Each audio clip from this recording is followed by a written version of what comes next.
My biological mother organized my birthday celebration around her stepdaughter's favorite pastimes, and I laughed in her face. When I was 6 years old, my parents divorced and went their own ways. They both started new families, although they obviously shared custody of me. My mother married a man, let's call him Robert, when I was 9 years old. He already had a daughter, Kira, who was 2 years my senior.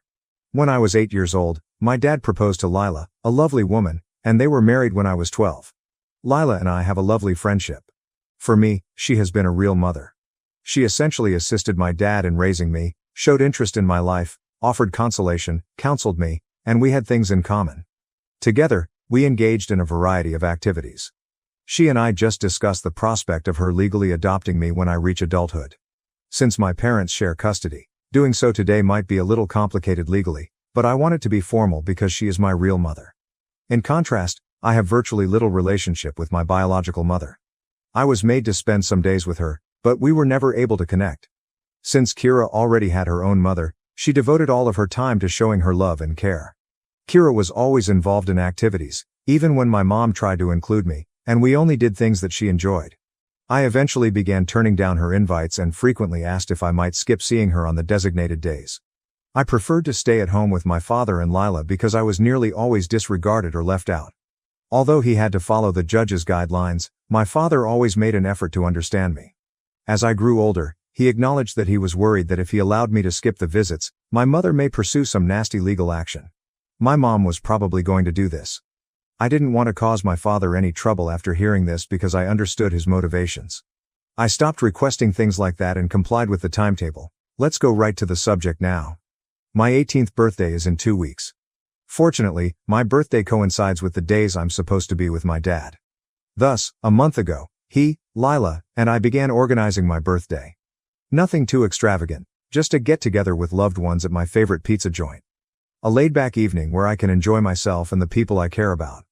I enjoy singing, and the place provides karaoke. We invited everyone, including my mother, after making reservations and organizing everything. To be honest, I didn't really want her there, but I reasoned that since I won't be bound by the judge's regulations once I turn 18, this might be the only time I had to include her. In order to finalize the guest list for the pizza establishment, we sent out the invites 2 days ago and have already received the majority of the responses. My mother was the only one who hadn't replied. I told my dad that I wouldn't press the issue because I was okay with her not wanting to come if she didn't reply. Although he didn't express it publicly, I believe my dad was also a little relieved.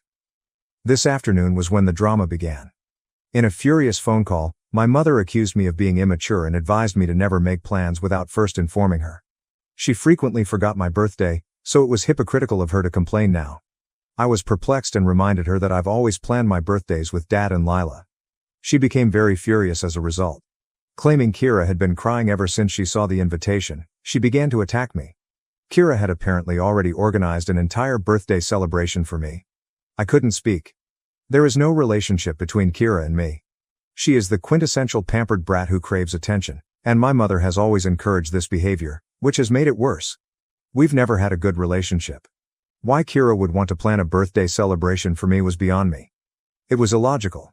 She didn't tell me why she did it, so I asked her. She didn't really expect me to have no plans for my 18th birthday, did she? It was absurd. According to my mother, it was meant to be a surprise, and she assumed I didn't want to do anything for my birthday because I hadn't told her about my intentions. She could have just asked, after all. The worst part, though, the one that made me lose my temper, is about to happen. Perhaps in an attempt to make me feel bad about what I would have missed, my mother began to detail everything Kira had arranged for my celebration. Kira's favorite hobby was everything, even the things I didn't enjoy. For instance, she had made lunch reservations at a fish restaurant. I avoid eating fish because it makes me sick, not because I'm impulsive. Even though I've had it checked, my body just rejects it. I'm not allergic. She also organized an afternoon event at a horseback riding ranch close to the city where my mom currently resides. Horses don't appeal to me. I'm afraid of riding them or being around something that large, but it's not that I don't enjoy them as creatures. The final plan was to return to my mom's house for a BBQ meal in the backyard. I simply didn't want to see my mother more than was absolutely required. Furthermore, my mother added that invitations had already been sent out. I was stunned at this moment. Since none of my pals, my dad, or his family had gotten anything, I had to inquire as to who they had shipped them to. It turned out that the majority of the people on the guest list were Kira's friends, Robert's family, and my mother's family. Under the guise of celebrating my birthday, Kira essentially planned a party for herself. I was unable to contain myself any longer.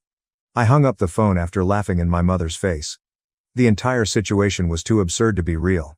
After a little while, my dad approached me and told me that my mom had phoned him because I had made fun of her. He became agitated and began telling me that they were attempting to be kind for once, regardless of how I felt about my mother. I immediately stopped him and gave him the party's specifics, which my mother had reportedly forgotten. His face shifted rapidly. I've been listening to him rage at my mother for the past 20 minutes or more, and he just said, "I'm going to make a phone call." When Lila heard about the issue, she came to me. She acknowledged my point of view, but suggested that laughing in my mother's face and hanging up wasn't the most responsible way to react. She wasn't upset, but she was a little let down that I hadn't handled it more politely. I thought about what I had done after she had gone. I don't think discussing it with my mother would have helped, but perhaps I was a bit harsh. I could have handled it better though. I am beginning to believe that I may have been a bit of a jerk at that time. In all honesty, though, what did she anticipate? That I would bow down and take the scraps that were thrown to me? She was obviously not thinking at all. As usual, she was simply following Kira's lead. The problem is that individuals like that depend on others to comply without protest. They are unable to cope with the inevitable counterattack. Was I able to be more courteous? Yes, most likely. Was my response entirely warranted? Oh, of course. To any stranger on the internet who might be reading this, I'm proud that I defended myself. I've developed strong bonds with my father and stepmother, and I'm really proud of myself for resisting my mother's foolishness. I hope you have a wonderful birthday. What about my mother? If I decide to stop communicating with her after my birthday, she's going to have a terrible awakening. To be honest, it's advantageous to all parties. I can appreciate Lila's perspective, but there's no reason to hold back if your parents don't accept you at almost 18. Updated. I first discussed my response to my mother with Lila. Lila has consistently stressed the value of communication and urged me to discuss my issues in order to find solutions. I realize the context of her remark regarding my actions. But I also expressed my opinion to her, telling her that I was laughing because it was the only natural response I had to the situation my mother was describing, which was too ridiculous. I honestly wondered at one point, is this a joke or some kind of nasty prank? Is she inventing this, due to the fact that her foolishness was completely absurd? Although she acknowledged my viewpoint, Lila warned me that there will be times in life when I can't just chuckle and end the call. She was concerned about how I would respond and wanted to teach me how to deal with such circumstances in the future. I'm glad we had a conversation and were able to resolve the issue. I also discussed my dad's phone conversation with my mother. My mother apparently had a reason for everything. She said that Kira wanted to share her love of horseback riding with me, that she wanted to make a nice sisterly gesture on my special day, and that she didn't think my dislike of fish was a serious problem, just a whim. She even defended the fish restaurant by claiming that the fish they provided was the best in town. I threw up multiple times in front of her as a child, just because I was around areas that smelled strongly of fish, so that last excuse was a flagrant lie. She is well aware that I have a serious problem with it. My father said that Kira had obviously arranged the celebration for herself and that nothing they had prepared was done for me. He made the point that if none of my significant others were invited, it wasn't a party for me. Instead of reacting to this, my mother started to complain about how pampered and ungrateful I was. My dad then hung up the phone and told her to go to hell. I took another piece of advice from all of you after hearing this, and I wrote a letter to my mother. I decided to be mature this time and write it as courteously as I could. I stated I was sorry for laughing, but I explained that my only natural response to what she said was to laugh since it was so absurd. I reminded her that she doesn't know me at all, has never cared to get to know me, and never made an attempt to establish a relationship with me. I pointed out that they could enjoy the birthday celebration with their family and friends because it was full of things that Kira liked. Additionally, I informed her that her actions made it plain what her priorities were, so I rescinded her invitation to my pizza party and advised her not to bother attending. I said she wasn't on my list of priorities, which I now possessed. I informed her that I was already very happy having Lila as my mother.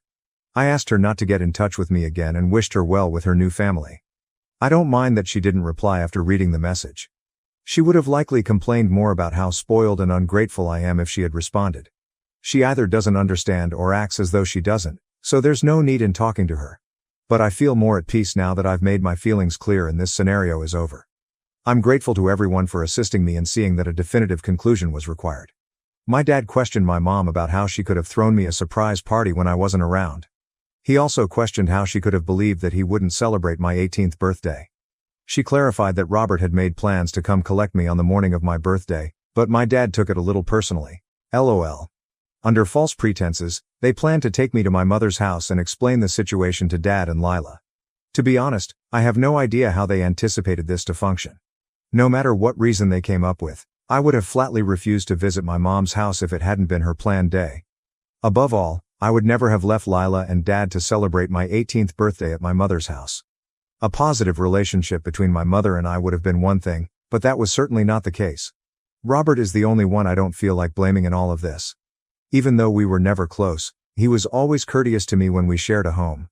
When I went to my mother's house, he even cleared out his study to give me a permanent place in his home. I don't blame him for anything because he always tried to be nice to me, even though we didn't form a stepdaughter-stepfather tie. He probably sincerely believes that the party is for me. We aren't close enough for him to understand my preferences unless my mother informed him, which I doubt she did. Fortunately, nothing of mine was left at my mother's place. My father's residence is where I keep all of my possessions. When I went to my mother's, I would usually fill my bag with the things I would need for the day and bring them back when I went to my father's. Because Kira's friends and Robert's family frequently visited, I never felt comfortable leaving anything with her because I didn't want my possessions in plain sight of strangers. That's about it for now. I hope my mother respects my decision to stop communicating with me and stops bothering me. Following the holidays, I would like to discuss the adoption with Leah. When we first discussed it, she appeared to be really happy. Once again, I want to thank everyone for their wisdom and nice thoughts. Your advice has improved my situational management. Although I acknowledge that I'm still a little immature, I believe this experience has allowed me to evolve and see the problem from a variety of angles. Best wishes to you? Yes, I considered contacting Robert, but I don't have his phone number. Since most of our meetings were friendly greets and light conversation, we never felt the need to stay in touch. The last time I left my mother's place, I believe Robert and I said our final goodbyes because I don't have Kira's number either. I don't spend a lot of time with my mother's relatives. My grandma, my aunt, and my uncle are the only 3 individuals involved. I've only seen my uncle a few times over the holidays when I'm spending time with my mother because he and his family reside a few hours away. Every time we interacted, it was short and far away. I only have friendly contact with my grandmother and aunt. They have given me money as birthday presents using my father's card, and we text each other holiday pleasantries, but that's about it. Even when we have met, our discussions have been informal and have only been exchanging life updates. They haven't texted me since the incident with my mother, and I didn't ask any of them until my 18th birthday. I believe they simply don't give a damn. Let's go on to the second tale. Before anyone told me directly, my wife's friend's Instagram account revealed our pregnancy, causing a flurry of activity and tears. She is 27 and I am 29. We both hail from the same hometown, but we currently reside in different cities. We have been dating for 4 years and married for 2. Because of work, I stayed behind while she attended a family gathering in our hometown. It finally happened after 3 months of trying to conceive. The manner I learned about it is the issue. In our group conversation, my friend thanked me by sharing a screenshot of an Instagram story that one of my wife's friends had shared. "You're going to be the best mom," was the caption on the photo, which included my wife sobbing and embracing a few of her pals. I immediately contacted her, and she picked up right away, saying, "I have news, babe." I only said, "I know, you're pregnant." "Wow, babe, how did you know?" I simply answered, "I saw it on Instagram." "Didn't think to give me a call first?" "What?" she asked. I said, "Yeah, but your friends posted something." "I didn't." "That's one way to know I'll become a father." I said, "Thank you," and hung up. I was enraged. She called repeatedly, but I didn't pick up until my sister called a short while later. My sister had just arrived at my in-laws' house, where everyone was fighting and panicking, and my wife was confined in her room, so she asked me what was going on. She exclaimed, "There's no way she would do that," when I told her what had happened. "Well, she did," I said. My sister promised to investigate the situation. She gave me a call back a little while later and gave me all the details. I had cooled down by then and assumed it was just a bad buddy who had chosen to post without authorization. However, my sister gave me the specifics. My wife was apparently having a late period, and while she was visiting a friend, they asked, "What if you're already pregnant?" They purchased numerous pregnancy tests, each of which produced good results. They emailed some local acquaintances to invite them over after becoming alarmed and telling her parents. Just 2 hours had gone by between the time she learned and the moment her buddies shared the information on Instagram. Before telling me, my wife told 10 or more individuals. For the record, when my sister came, she informed me that the reason for the disagreement was that the other friends were angry with the person who had posted on Instagram. Evidently, they were all upset with her and felt that was a horrible thing to do. However, they were equally baffled as to why my wife hadn't informed me earlier. When I eventually contacted my wife, she was in tears. She apologized and explained that she hadn't told me yet since she had been preparing to surprise me. I expressed skepticism, pointing out that she wouldn't have been prepared to tell me at the same moment I called if she had truly intended to surprise me. I told her I needed some time to reflect when she fell silent. She screamed that we needed to discuss it and that I couldn't just leave. "Why do we need to talk?" I answered. "So you can tell lies once more," and I ended the call. I've received a ton of messages, but I'm really worn out. I'm exhausted by this. I'm not sure why. I'm not a crier, therefore it's odd for me to cry at random. I feel like I've been struck by a truck, but this isn't supposed to be a big problem. "Hey, I know this sucks, and it was crappy of her, but don't let this ruin it for you," was the message my sister sent me, and it truly stuck. "You will become a father. You will make a fantastic father. This is fantastic. The knowledge that I will soon become a father is the only thing that keeps me going at the moment. This is what I've dreamed of, and my only wish is that the kid is well. To keep my wife from becoming very upset during the pregnancy, I'll probably swallow my pride and act as though nothing is wrong. But tomorrow, I'll do it. I'm going to just pout tonight." Edit. I didn't think much of posting this in the Reddit void, but when I woke up, I saw thousands of comments and dozens of direct messages. Holy. I sincerely appreciate your concern. Just to make a few points clear, is it possible that the baby is not mine? No chance. Classic Reddit LOL. She works from home, but that isn't possible because our house is equipped with home security cameras. Girls' nights are not something she does. I work with a female coworker who happens to be her best friend in the city where we live, and the three of us frequently hang out. They rarely spend time together in person, but they frequently text one another. If they do, I'll be in the adjacent room at our house. The clingiest person on the planet is my wife. She texts me every 30 minutes while I'm at work. She's usually in the same room as me or cuddling up to me when I'm at home. She holds my hand or arm when we're out. Most of the time, I genuinely enjoy it. I feel appreciated. However, it could be excessive. I even asked whether the argument we had weeks ago was the reason she didn't inform me straight away. However, it most likely isn't. Regarding her buddies, they are all really kind individuals. They've been in my life for a while. Some of the people in my sister's friend group have known each other since they were 12 years old. The only person who lives in a distant city is my wife. When she is in town, they always spend a lot of time together. I can't stress enough how completely out of character this is for her. Like everyone else, she has numerous shortcomings, but being careless is not one of them. She wouldn't intentionally do this, which is why I woke up in the middle of the night with the thought that I could be mistaken. No way. I texted her to let her know that everything was good and that I would make the 4-hour drive down there to speak with her.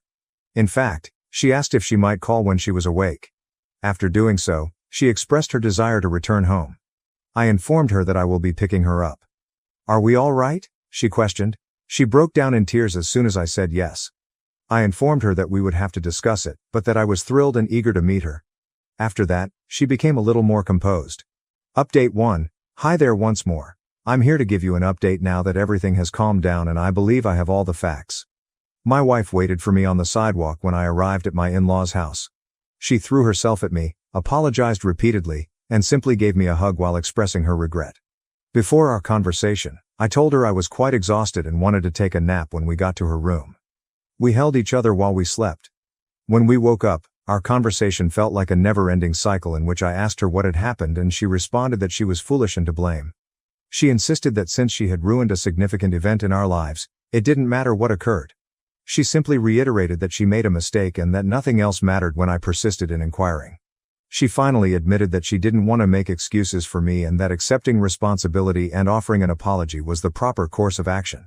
After a while, I gave in and told her that everything was okay and that she was forgiven. Nevertheless, I wanted to speak with her buddy, who spent the entire day with her and purchased the pregnancy test for her. According to the friend's narrative, they freaked out for an hour and discussed how to surprise or tell me when my wife tested positive. When my mother-in-law finally arrived home, they all told her. To talk about how to inform me, they made the decision to bring a few girlfriends around. The friend discussed all of their opinions, and I completely agree with her. She added that the group had discussed it, which I was unaware of at the time, and that they should all be silent since we hadn't chosen when to make the announcement. It seems that the one girl who shared it on Instagram did it intentionally. At that time, they were even talking about methods to tell me with her there, even though she had been instructed not to speak. When she uploaded the photo, another buddy had just arrived and was informed of the situation. She immediately decided to publish about it for whatever reason. She first said she was unaware that she was not permitted to post it when they approached her. After maintaining that falsehood for some time, she just told everyone she didn't give a damn and walked away. We haven't heard from her since she blocked everyone in the group. Whether she was jealous of my wife or something else, no one knows why she did it. Right now, we don't give a damn. We too have her blocked, and we do not wish to communicate with her. The friend's account was later verified by my sister. She thought my wife had just told everyone and had forgotten to tell me when she originally called me with the details. However, after speaking with my mother-in-law and other friends, she shared the same tale with me. In addition, my mother-in-law, the friend I spoke with, and another acquaintance informed me that when I phoned my wife, she essentially said, "Screw it, I'm telling him right now." And she was quite eager to do so. During our return ride home, my wife and I spoke once more, although I already knew the majority of the details. Her side of the story was much the same as what my sister and the buddy told me.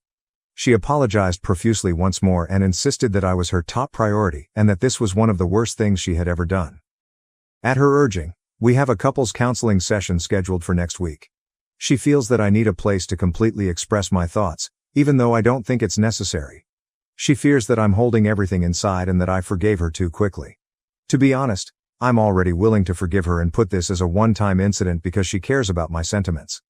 Additionally, we made our first visit to an obstetrician, not just because it's the correct thing to do, but also because I was warned by many about the dangers of miscarriages in the first trimester of pregnancy. The doctor indicated it was a little early for an appointment, and my wife's last period was approximately 6 weeks ago. However, after conducting numerous tests, they were able to determine that my wife is definitely pregnant. Everything appears to be going okay so far. Fiancé blames me for his life choices, then breaks up. Am I the asshole for being disgusted and just saying okay? Original post. So, IDK man. I, 28, have been with my fiancé, Alex 34, since 2020. We met at a friend's party, hit it off, and have been together ever since. He finished his doctorate in economics just last year. Since then he has been working at the university. I have my master's in media sciences and decided to start working instead of going for a PhD. Okay, so the problem is that Alex broke up with me last Monday. It was literally so surreal and honestly, just weird. For the past few months, he'd been acting strange. He was making demands and then dropping them immediately. A few examples. He told me we were going to paint our walls back from dark green to white. When I asked why, he just said, "For fuck's sake, forget it," and never brought it up again, even when I asked.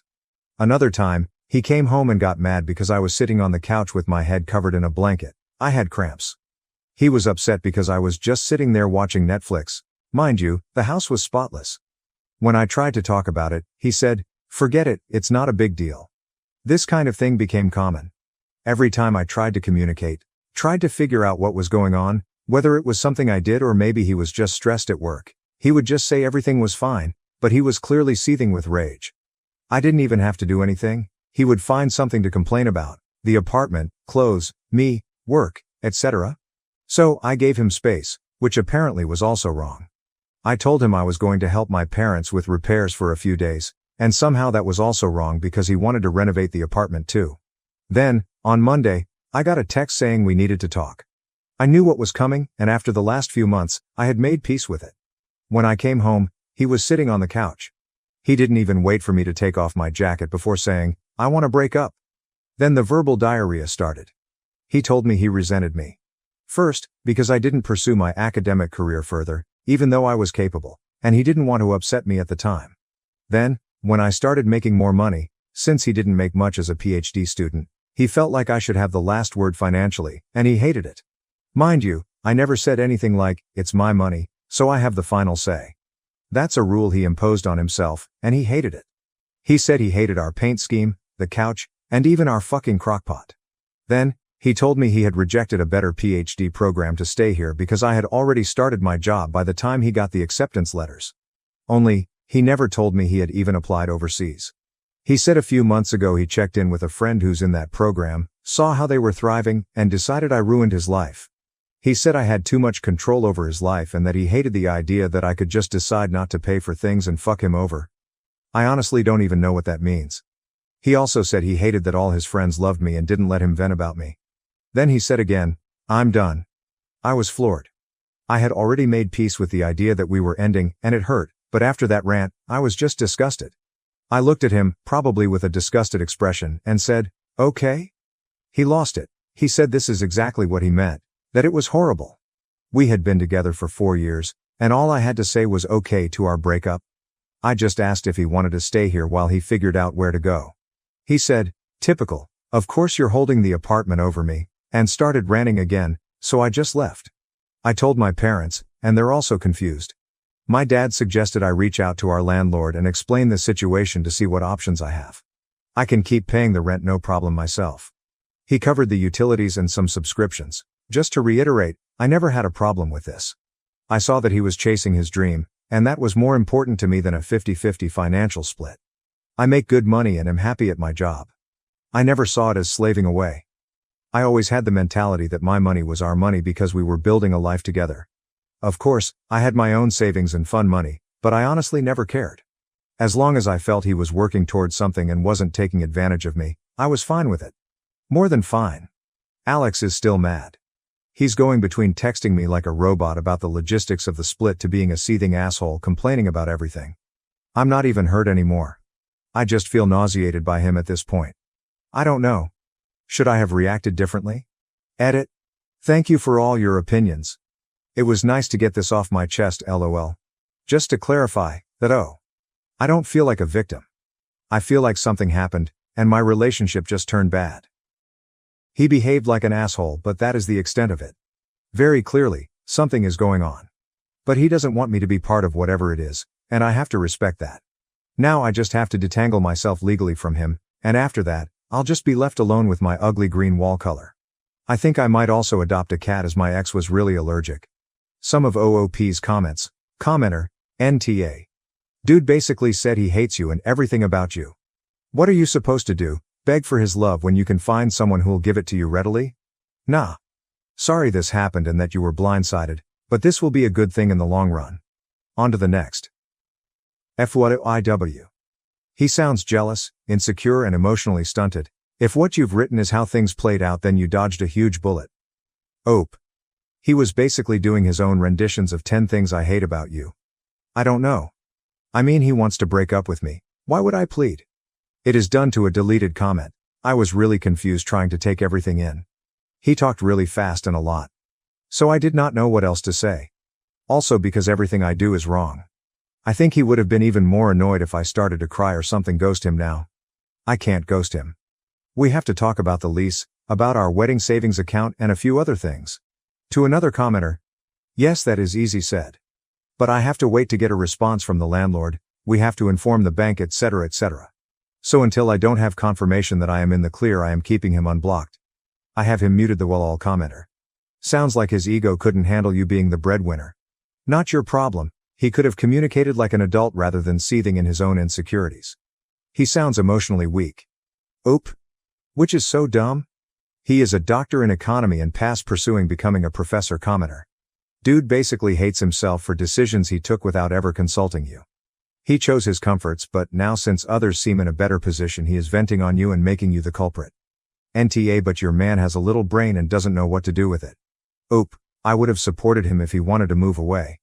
IDK if we would have stayed together because LDRs are hard, but I would have been 100% supportive. Maybe he resented you for being successful while he wasn't. But that is the thing.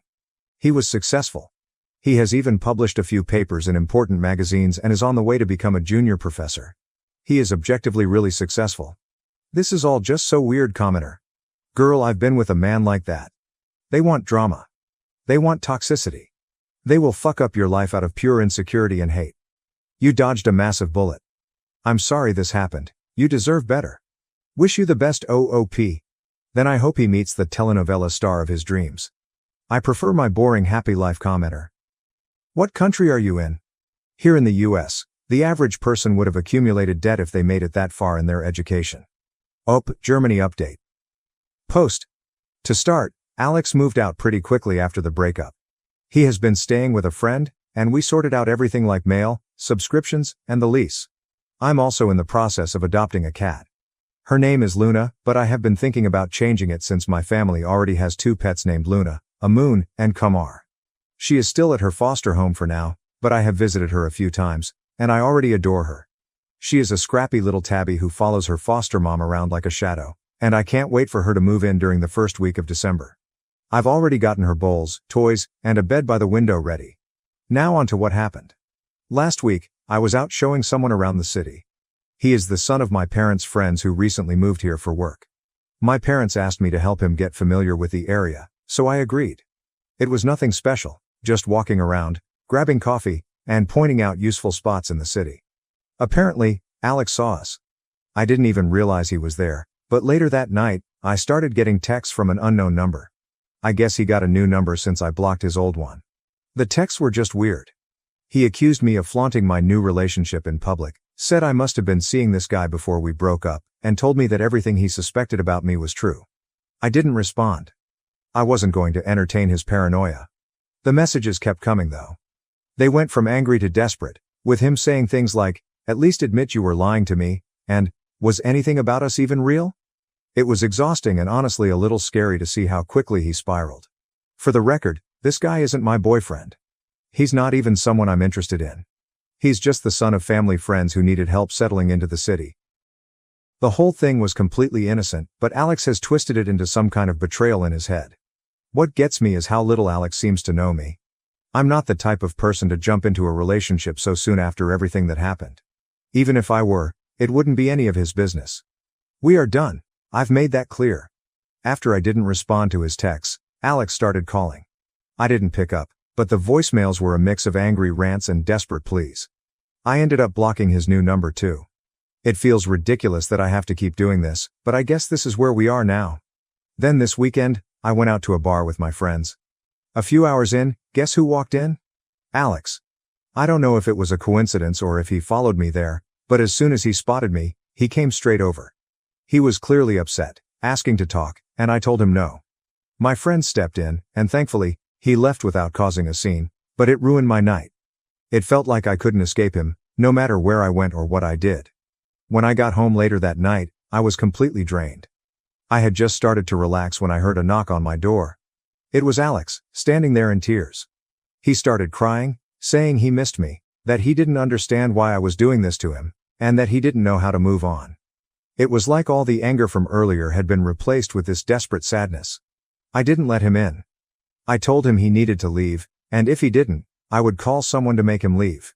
He begged me to listen, but I just closed the door. I spent the rest of the night feeling shaken and honestly a little scared. I don't know what he's going through. I wrote to his best friend about the situation but pleaded to talk to him. He said he would. I'm seriously considering getting a new phone number and possibly even talking to someone about how to handle this legally if it keeps happening. It feels unfair that I have to go to these lengths just to have some peace, but I don't see another option. Update post 2, November 28, 2024, 3 days later. Thanks for the concern and support I've received. I'm fine, really. A lot of people suggested things like getting a restraining order, but I just want to clarify that it's not as simple as walking into an office and asking for one. The process involves proving there's an immediate danger to your safety, providing evidence like texts, calls, or witnesses, and then attending court to get approval. It's not something you can do lightly or without solid proof. And no, I'm obviously not getting a gun. I've also seen people diagnosing Alex with various mental health issues, and I want to ask everyone to stop. Yes, something is clearly wrong, but I'm not a doctor, and neither are most of you. It's not fair or helpful to label him with something like bipolar disorder or anything else without real expertise. For what it's worth, I don't actually feel like I'm in danger. In the past month, these were the only 3 incidents that happened. I don't think he's actively stalking me so much as he just knew my patterns. The bar we were at is my favorite spot, and it was a party of one of my closest friends, so it makes sense that he might have guessed I'd be there. When he showed up at my apartment, he knew what time I usually got home. The city tour is the only thing that might have been more intentional, but it could also have been a coincidence that triggered everything. Anyway, this is the end of it. Yesterday, Alex came over with his mom and one of his friends. At first, I didn't want to let him in, but he promised me that this would be the last time I ever saw him. I agreed, mostly because his mom and friend were there, and I figured it would be more awkward to argue on my doorstep. When we sat down, Alex admitted that he was going through a crisis. He told me he was mad at me, but he didn't know why. He said he doesn't like me, that I annoy him, but that he weirdly still loves me, which is why he went crazy when he saw me with someone else. He assured me there wasn't anyone else on his end either. He said he felt like he was going insane. He talked about how he feels judged for being older and not being able to give me the life he thinks I deserve. He said he hates his colleagues, hates his job, hates everything right now, and that everyone and everything annoys him. He told me he feels old and like he should want kids at this point in his life, but he doesn't, and that thought terrifies him. He said he just wants to be alone and not talk to anyone for a while. I didn't say much. I mostly just nodded because I didn't know what to say. After he was done, he told me he was leaving. He's on some kind of mental health leave from work, and he said he's leaving the country on Sunday.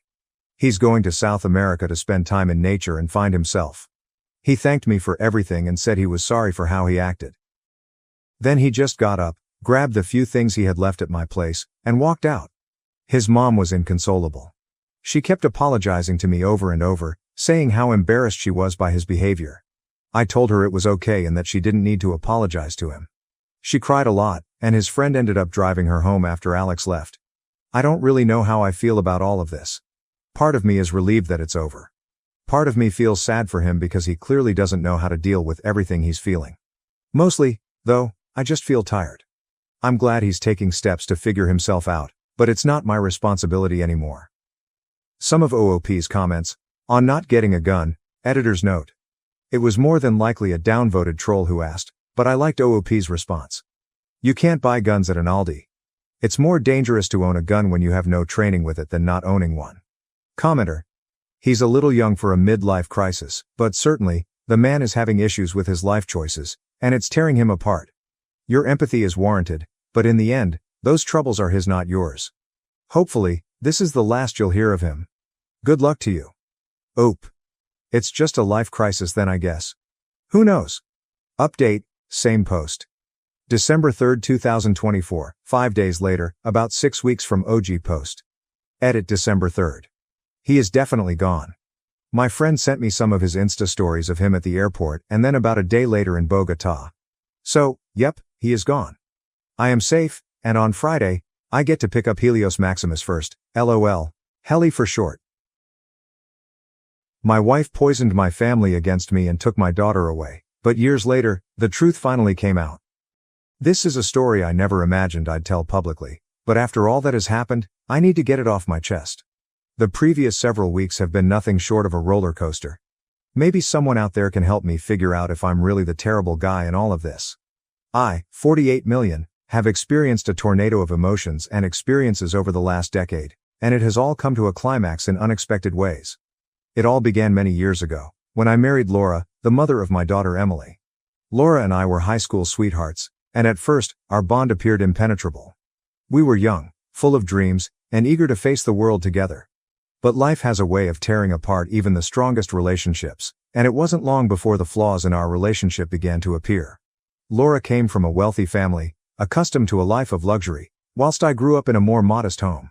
Despite our disagreements, I loved her profoundly and did my best to provide for her in the way she was accustomed to. But no matter how hard I tried, it wasn't enough. The stress of attempting to meet Laura's expectations weighed heavily on me, and our marriage began to falter. Our relationship deteriorated, and we argued more frequently. I observed Laura appeared detached, as if her mind was elsewhere. I attempted to reach out to figure out what was wrong, but she continually dismissed me, stating that everything was okay. Only later, during the divorce proceedings, did I uncover the tragic reality. Laura had been unfaithful to me several times during our marriage. The revelation struck me like a ton of bricks. All those evenings I worked late to support our family, all the sacrifices I made to keep our marriage afloat, and she had been betraying me the entire time. Despite the grief and betrayal, my first priority was Emily, our daughter. She was just 11 years old at the time, and I wanted to do everything I could to be there for her. But that hope was dashed during the divorce settlement. Laura was determined to portray me as the villain in our story. She accused me of being emotionally distant and inattentive, and even hinted at possible abuse, all of which were false. But Laura was convincing, and she was able to turn my entire family against me, including my parents and siblings. They all believed her narrative and assumed that I had done something dreadful to push her to adultery. It seemed like I was stranded on an island, with no one willing to listen to me. The courtroom battle was ugly, and despite my best efforts, the judge sided with Laura. She was given full custody of Emily, while I was granted limited visitation rights. Laura destroyed even those few opportunities to visit my baby. She frequently forgot about scheduled visits, claiming Emily was unwell or had other commitments. I would volunteer to drive Emily to school or assist her with assignments, but Laura refused to let me play any significant role in her life. My family, who had always been close to Emily, supported Laura and helped her keep my daughter away from me. They were determined to remove me from Emily's life, and I was powerless to stop them. The years that followed were among the most agonizing of my life. It began subtly at first. Emily would be hesitant to visit me, preferring to stay with her mother. Even though it stung, I attempted to understand. After all, children frequently prefer one parent over the other, correct? However, it soon became evident that something more sinister was at work. Emily would come to our appointments with a laundry list of complaints, things I allegedly did or said that depicted me as the evil guy. I was perplexed since none of it was accurate. When I tried to talk to Laura about it, she dismissed my concerns or twisted the conversation to make it appear as if I was crazy or exaggerating. I tried for years to establish a relationship with Emily, but it got increasingly impossible. Phone calls remained unanswered, letters were returned unopened, and my attempts to visit her were met with animosity from Laura and my family. They all seemed intent on erasing me from Emily's life. The worst thing happened when Emily was around 13. She said bluntly that she didn't want to see me anymore. She spoke it with coldness, as if I meant nothing to her. I was devastated. I knew Laura had been telling Emily lies, but I didn't have the heart to drag her through a messy court battle. After all, she wanted to stay with her mother, and separating her from her mother would only exacerbate the situation. I didn't want to be the source of further trouble in her life, so I reluctantly decided to pull back. It was one of the most difficult decisions I'd ever made. I hoped that one day she'd grasp the truth and return to me, but that didn't happen for a long time. Years later, I gradually but steadily moved past that horrific moment in my life. I met Megan, and there was an instant connection between us.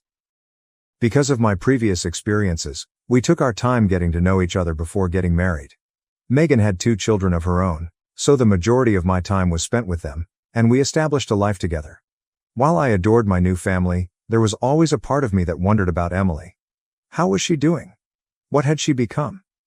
I contacted Laura several times over the years to inquire about Emily, but she never replied. I tried to convince myself that Emily was better off without me, but I couldn't get rid of the sense that I had abandoned her. Then, unexpectedly, Emily contacted me. She was 20 years old now, and her message was brief and straightforward. She wanted to meet and chat. She stated she needed to know more about our family, including why I wasn't there for her. My heart skipped a beat as I read her message. The prospect of seeing her after all this time made me nervous, but I was not going to pass up the opportunity to see my kid. I was scared but excited. Perhaps this was the moment I had been waiting for all these years. We planned to meet in a quiet cafe.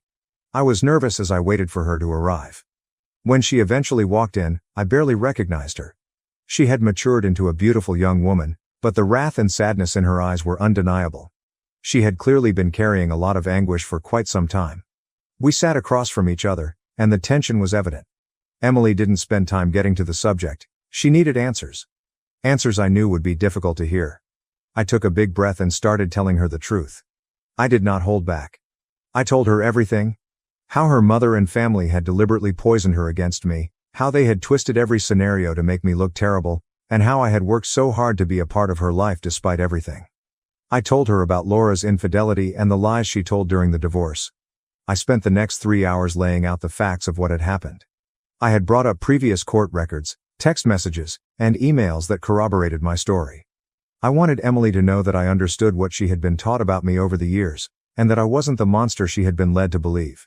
Emily sat startled as I explained what had transpired. She grew up believing that I was the one who had abandoned her, that I didn't care enough to be a part of her life. She found it overwhelming to learn the truth.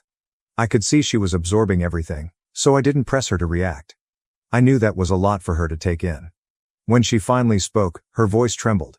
She questioned me why I never fought back, Why I didn't do more to stay in her life. That question crushed me.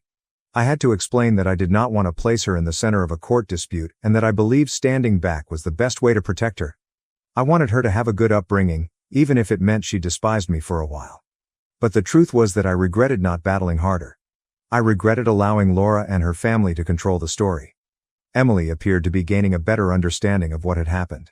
She was outraged, partly at me, but largely at her mother.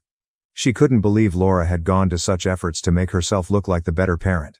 Emily realized she had to take action. She stated that she wanted to confront her mother and lay everything out for everyone. I was astonished, but also proud of her for advocating for herself. Emily wasn't the young kid I knew a decade ago. She was a strong lady capable of self-defense. At the same time, I was concerned about the impact this would have on her.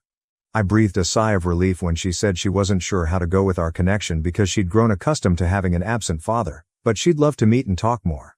Laura bombarded me with angry phone calls and text messages 2 days later. Emily apparently challenged her with the information I shared. Laura was outraged, accusing me of turning Emily against her and ruining their friendship. I didn't expect Emily's next action. She called me yesterday to say she's going to take Laura to court for parental alienation. She intends to sue for the emotional harm caused by years of lies and manipulation. Laura still calls me constantly now. She is between demanding that I talk Emily out of the lawsuit and threatening. My family is also getting in touch, suddenly wanting to straighten things out and reconnect. I'm at a loss. One could say that Emily's at last knowing the truth relieves some guilt. Conversely, I never meant for things to get this far. Along with Emily, I also have Megan and her children to look for at this point in my life. I'm not sure whether I could manage the same mental strain once more. While Laura and my family should pay for their acts, I don't want to bring further suffering or trouble. I have been essentially torn. Emily deserves praise for searching the truth and for trying to speak out against the mistreatment she has suffered. But I also worry for her. The legal system is harsh, particularly in cases involving families, and I wanted her to suffer less than she already had. From a distance, I attempted to assist her so she could make her own decisions and let her know I was always available for her should she need me. The emotional strain Laura and my family are causing is not even something I can articulate. All of this makes me wonder if, despite this complex scenario, I did the right thing by telling my daughter the truth about her mother and our past. Your advice and views would be much valued. Update 1. Hey everyone, things have turned bad, which was rather natural. Any confrontation with Laura would not be simple since she shows no respect for anyone around her. I only knew that would also include our daughter.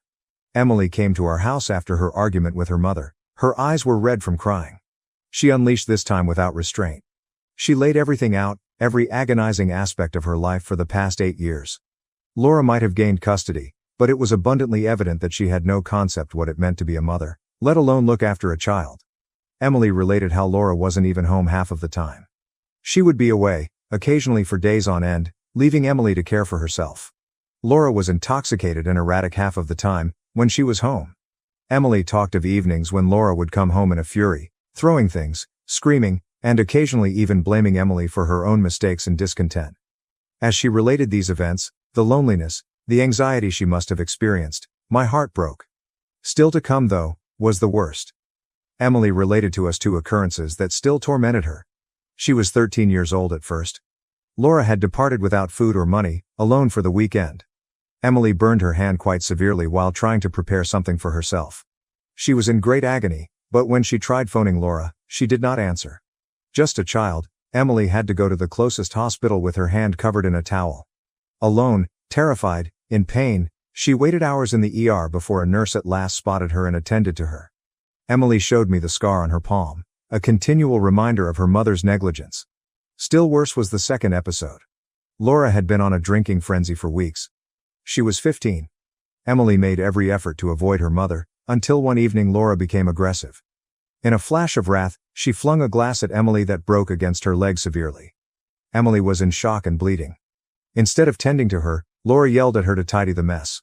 Terrified, Emily covered her leg in an old shirt and headed once more toward the hospital. She wound up needing sutures there. I had a range of emotions as Emily related these tales, sorrow for all the suffering Emily had gone through, and fury at Laura for sending our daughter through this dream. It was not something I had felt in years. She was young and not deserving of any of this. She did not deserve to be left terrified, injured and alone. The one person meant to be defending her ought not to treat her like a burden. This was unmistakable physical and psychological assault. It seemed ironic that Laura's daily routines included the very things she had accused me of dragging Emily away from.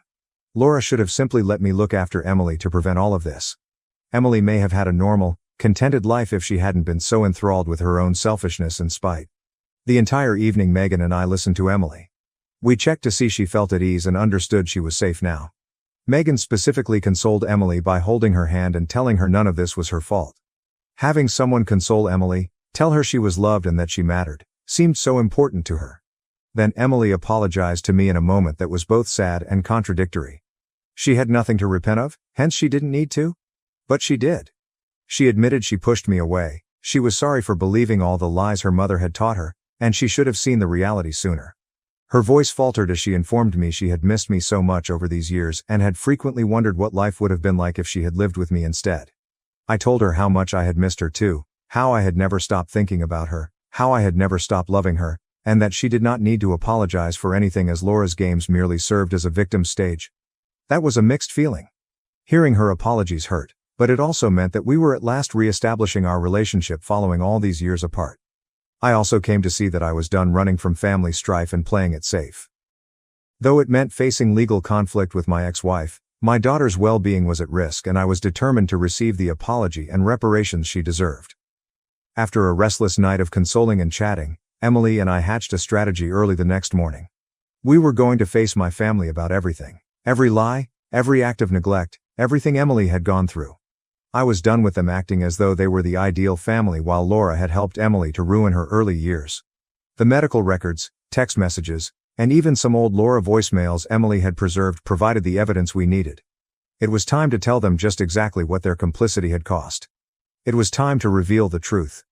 Emily seemed anxious, but I could also detect a resolution in her eyes not previously seen. I was going to be right there beside her. She was ready to meet them and defend herself. At last, we would be getting the justice we both deserved, and I knew that whatever happened would be shared by us. Whatever transpires, you folks will be the first to know. It means a lot to have you understand my circumstances and provide constructive remarks. This is absolutely not the end, hence I will come returning with updates. Update 2. Hi everybody, hope everyone is doing fantastic? Think back to the family confrontation Emily and I had scheduled. Well, it happened and it was most certainly memorable. I agreed to pay a surprise visit together with my daughter. I saw the amazement on their faces as soon as we entered the door. They seemed unable to really handle seeing us together, united after all these years. They had never imagined that the years of isolation, manipulation, and deceit could be quickly reversed.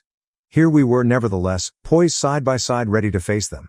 The first shock passed swiftly, and they hurried to present their customary worried front. The first person to talk was my mother, whose voice was tinged with phony anxiety as she asked Emily whether I had offended her or harmed her. The implication stung, not because I cared what others thought of Laura, but rather because it demonstrated how firmly they had embraced her story. Though it was a horrible idea, one they appeared to hold without doubt was that I would hurt my own daughter. Perhaps because it would help them to defend their own behavior, they were fast to accept the worst of me. But Emily was no more the terrified, bewildered child Laura knew, and I was not Laura. Emily stepped forward before I could answer. Her voice was firm, full of a quiet strength that made me proud. She urged them to abandon the act, to stop acting as though they cared when throughout the years they had done nothing to support her. Her statements were neither wavering or hesitant. She called them out for their indifference, for standing by while Laura ignored and mistreated her, and for helping to bring about the ruin of her early years. I observed as my siblings and parents struggled to hide their uneasiness. Their looks changed from pretended concern to something more like irritation. They disliked being challenged, particularly not by Emily, who they still considered as a child, someone who ought to be appreciative of whatever sloppiness of attention they had given her. But Emily was no child anymore, and she showed no interest in their empty apologies or explanations. Some of you have inquired how Laura simply set my own family against me. Our relationship has always been complex, underlying animosity and years of unresolved problems entangling it. My siblings and I had never been close. There was always a sense of one-upmanship, of competitiveness, that corroded any possibility of a real bond. Rather than encouraging harmony, my parents had sided with whichever child would have the greatest benefit for them at the time. Laura came to them intending to divorce me, and they saw it as a chance to vent their residual animosity at me. They had not given Emily or me any thought about how it would affect us. Their interests were more in seeing me pushed down a peg than in clearing past records. Emily gave out everything that had happened. How Laura had deserted her, how she had experienced trauma and injuries while they turned a blind eye, and I could see the anxiety rising on their faces. Particularly not by someone they had undervalued for so long. They were not used to being questioned in this manner. It was not only the words that stung, it was Emily's holding of them responsible, refusing to let their typical platitudes absolve them. Of course, we withheld some of what we had. Showing all of our cards at once was not necessary. We had text messages, hospital records, and other data readily able to undermine their well-crafted story. For now, though, we kept most of it under wraps, simply showing enough to make it abundantly evident we were serious. This was a warning. A proclamation that we were done following their guidelines and that things were going to get far more serious, not only some emotional outburst. We fled the house not waiting for any reply. Nothing they could say would make any difference, nothing that would undo the years of suffering and neglect they had let to occur. Emily said one last farewell as we turned away. She advised them to forward it to Laura, therefore alerting her that we were arriving with a somewhat heavy case and she should be ready for it. Although the silence that followed us as we departed was oppressive, it was a silence loaded with unspoken words, the weight of what was to come. Emily and I had marked our line on the sand. There was no turning back. The family has always prospered on separation, on keeping us apart and at conflict with one another. But now, Emily and me standing together, they were the ones who would have to deal with the fallout. I want you to know that I am always reading over each and every comment. All of you have given me some of the best advice. Your help is quite valuable. Update 3. Hello. I want to thank everyone who has supported and advised me based on this narrative. Though I believe we are at last seeing a way forward, the previous few days have been some of the most difficult of my life. So strap up for a long one. I got in touch with one of our lawyers right away following the event at my family's house. Not just to me but also to Emily. I was not ready to let Laura get away with all she had done. Emily startled me nevertheless when I mentioned considering legal action. She wanted no more legalities moving ahead. Far from contrary, it was not that she lacked empathy or that she was forgiving her mother. Emily had different responsibilities now and had lately gone through a lot. She had great ideas for her future and her academic life was vibrant. She could not afford to pause to sue her mother and handle a court dispute. As her dad, I was really proud of her. She was still a brilliant, tenacious young woman with enormous professional possibilities ahead of her after all she had gone through. I did, however, also find myself torn. Part of me wanted Laura to suffer for her deeds, to pay for the suffering she had brought about. One thing I did wrong was ruin my life. Nevertheless, I found unforgivable damage done to Emily, that of robbing her of a normal, happy childhood. I did, however, honor Emily's desires. Unlike her mother's, her view counted here, and it was something I would constantly keep in mind while deciding what to do. Another thing occurred when we were negotiating all of this. 2 days later, Laura's neighbor walked up to our door bearing an envelope. The neighbor said Laura had asked her to bring the mail to us as she was temporarily leaving town. Though I had no idea what to expect, I accepted the envelope and thanked the neighbor. Within the envelope Laura had a note, long and full of apologies and explanations. It sought to defend her behavior. She talked about losing her job, how she grew quite alone when I left, and how events descended from there. She finally landed another job, but it paid little, and she descended into more misery. Drinking became her coping mechanism. She said she never intended to hurt Emily, that she was simply so lost and overwhelmed by her own suffering. Laura continued to go into great detail about more of her challenges, seeking to depict a lady driven to the brink by events beyond her reach. But reading made me focus only on how hollow everything sounded. Laura was obviously trying to justify her actions and project an impression of victimization from her own experiences. But no degree of difficulty could excuse her treatment of Emily. She begged us not to go to legal war at the end of the letter. As a show of kindness, she pledged to avoid Emily. She also offered to pay whatever we felt was appropriate as reparations for the damage she had done. Emily's eyes showed grief as soon as I turned over the letter to her. She had not sought this apology, and it most definitely was not the resolution she was due. What kind of mother leaves her child like this and subsequently believes that money could possibly offset all the years of suffering and neglect? For Emily, it was a terrible insight. I knew she needed time to get through it. Emily needed space as she would reach out to Megan or me when she was ready. For Emily, someone she could confide in without judgment, my wife Megan had become fast a comfort. Soon Emily became like family to all of us, developing a close relationship with Megan's kids. Although I wanted to assist, I knew Emily would gain more from Megan's support and viewpoint to help her to organize everything. Eventually Emily came to me with her choice. She refused to go after a legal lawsuit. She wanted not to drag things out anymore or become mired in a nasty court struggle. Freed from the shadows of the past, she wanted to start anew and concentrate on her and her future. Emily was ready to go on, and I knew this was the right decision even if I wanted justice for her. She had lived under the weight of her mother's errors for sufficient time. She was ready to live her life on her terms. Emily's choice sent us into a fresh chapter. She began concentrating more on her academics, directing her efforts toward her objectives and dreams. As Megan negotiated this new stage of her life, Megan and I kept helping her in all possible respects, providing direction and encouragement. Regarding myself, this seems like a dream. Things cannot have concluded on a better note. I have 3 children and an incredible wife at my side. Though the trip had been protracted and agonizing, at last we had returned to one another. More than all, that was the real success in all of this. Once more, I appreciate all of your support.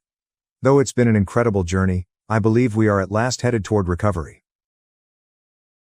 Parents demand I cancel my wedding for sister's engagement, but the truth about her cheating changed everything. Engaged to my fiancé Jake, 30 million, I, a 28-year-old lady, have been for roughly 8 months. Up until last week, when my parents shocked us, our October wedding was scheduled and all was going according to plan. For background, Mia, 25F, our younger sister has always been the golden child in our family. She has been seeing Tom, 26 million, her lover for around 2 years. In practically every sphere of our existence, my parents have always showered Mia with royal care. Though I hate to sound negative, I have always felt as though hers dominates my successes. Mia was a cheerleader while I was a straight-A student playing on the volleyball team back in high school. Her achievements always seemed to eclipse all mine.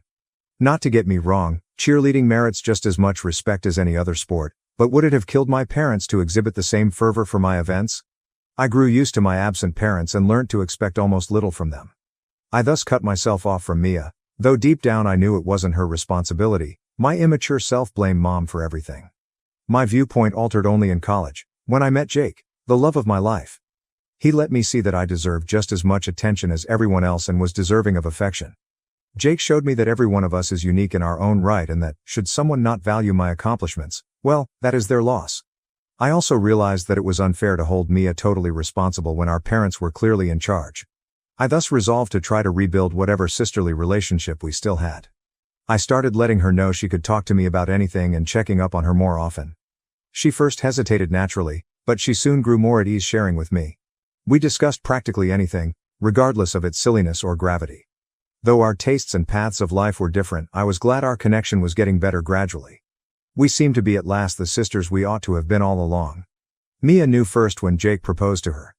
Telling me she couldn't wait to help arrange my wedding, she was as eager as I was. Everything seemed ideal at that point. I was therefore really taken aback when my mother called last Wednesday. The call began innocuously enough. Mom inquired about wedding preparations, which was odd given her previous lack of enthusiasm. I ought to have seen something was wrong.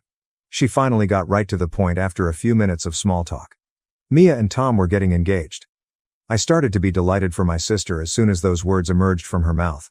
Better than this, what could be? Then I noticed Mom had stated, planning to get engaged, which threw me off. Mom said Mia had told her Tom had been hinting at proposing when I asked her what she meant by that. He had done all the other usual things, asked about her ring size, advised her to get a new outfit, and told her. Although these were rather clear indicators, Mia always had a tendency of romanticizing everything and exaggerating events to make them appear more than they really were. I wanted Mia not to have her expectations skyrocketing only to be let down. When I asked Mom whether she was absolutely convinced Tom was proposing, she answered boldly. That would have marked the end of the call, but another surprise was approaching, one I would not be pleased about. My mother asked me to call off our wedding since Tom and Mia were apparently engaged. I let out a gasp. Though I must have misinterpreted, I asked her to clarify. No, she was dead serious. For 10 months I had been planning. She wanted me to call off the wedding Jake had proposed. We had waited this long since we wanted the wedding of our dreams and refused to compromise on anything. Deposits for the caterers and other suppliers had already been laid down. Not to mention the inconvenience of rearranging things, moving everything back a year would entail losing a large sum of money. What had descended upon Mom and Dad was unknown to me. When we were short on money, they had volunteered to cover the venue. I assumed this was because they were at last interested in my life. Looking back, it seemed like they did it to challenge Jake's parents. But I was too delighted at the time to pay attention to their hidden agendas. Wait, though, this was not even the worst of things. You haven't heard the rationale behind my planned delay of my wedding for Mia's expected engagement. Mom clarified that Mia wanted to be the center of attention for a full year, complete with announcements on social media and engagement pictures. I could not understand at all. Who loses money over something as flimsy as social media and calls their sister off from her wedding? Promising not to post anything about my wedding online, I tried to argue with Mom, but she claimed they would withdraw all the money they had promised for the wedding should I refuse to postpone it. Their lovely daughter was an attention seeker, hence at this time they were virtually blackmailing me. This was ludicrous and unfair, I told my mother. We debated for some time, her arguing that I was being thoughtless of Mia's sentiments and selfish. What about my feelings? I asked repeatedly. Still, I received no meaningful response. She responded simply that they wouldn't pay for the venue should I proceed with the wedding. I got furious. All my life, I gave things up for Mia's sake. Now, when I was at last ready to experience the day of my dreams, that too was being robbed from me. Out of pure annoyance and rage, I did something I never would have done. I contacted Mia's fiancé, Tom, to let him know something about Mia he didn't know. The four of us, Jake and I, Mia and Tom, went on a double date some years ago when everything was good. One of those few times when we all had time to hang around together. I recall being quite content. We laughed, told stories, and for once everything seemed ideal. Mia and I excused ourselves to the bathroom to freshen at one point throughout the evening. Mia handed me her phone to hold as we corrected our makeup so she could wash her hands. A text message suddenly sprang up on the screen. It came from someone called Mike wondering whether they might get back together. My heart still missed a beat. Though I heard Mia had dated someone some years ago, I felt he was no more relevant. Not sure I could resist asking, "Who's Mike, and why is he asking to meet again?" Mia started to spin right away. She dismissed it, believing it was nothing, just some old acquaintance extending outreach. Still, I could see her eyes ablaze with dread. I questioned once more whether something was developing between her and Mike. She said she had some texting back and forth, but she insisted it was not major. She shrugged her eyes and replied lightly, "Tom didn't need to know, it's nothing," when I inquired whether Tom knew about this. Tom seemed to be a nice man totally loving Mia. Though I couldn't get rid of the uncomfortable sensation, I let it pass since Mia later on told me she was no longer corresponding with her ex. Right then, as Mia was trying to rob me of my bliss, my thoughts went crazy. I lay it all out when I phoned Tom, roughly following the text I had seen that day.